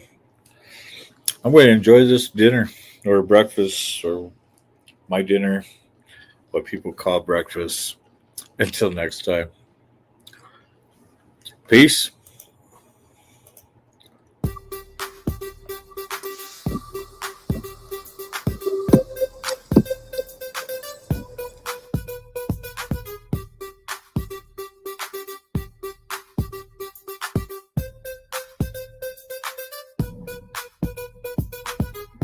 First to a CARNY'S ride, yeah, I'm back on my grind, feeling the fire. Energy levels rising, heart full of desire. I'm a force of nature, unstoppable might. Igniting the stage, burning through the night. I spit flames, lyrically fierce and bold. My flow's like a hurricane, leaving you cold. I'm the storm that's coming to thunder the ball, shaking the ground, opening doors. I'm CARNY'S ride. I'm charged up, wide, full of energy. Unleashing the peace, setting my soul free. Can't contain this power, it's overflowing. Watch me ignite the world, leaving no shadow. First to on CARNY'S ride, I'm the spark that ignites the flame that consumes. My rhymes are weapons, leaving no room for excuses. I'm a walking contradiction, dark and light. A force of chaos, a beacon of night. I'm the energy, the pulse of the beat, the rhythm that drives, the force that completes. I'm the fire that burns, the passion that's real, the energy that fuels, the heart that heals. I'm CARNY'S ride. I'm charged up, wide, full of energy.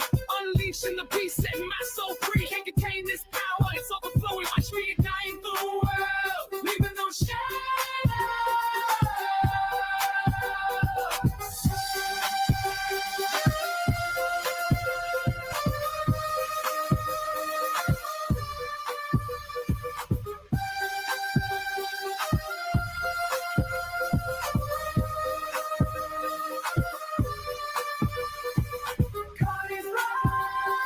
I'm the life of the party, the soul of the street, the voice of the people, the sound that you seek. I'm the energy, the vibe, the feeling you crave, the music that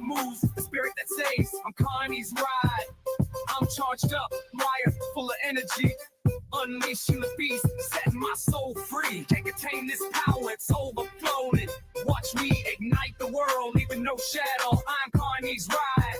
Poking riders, that's it, that's all. I hope that you had a ball. Until next time, Carney's ride.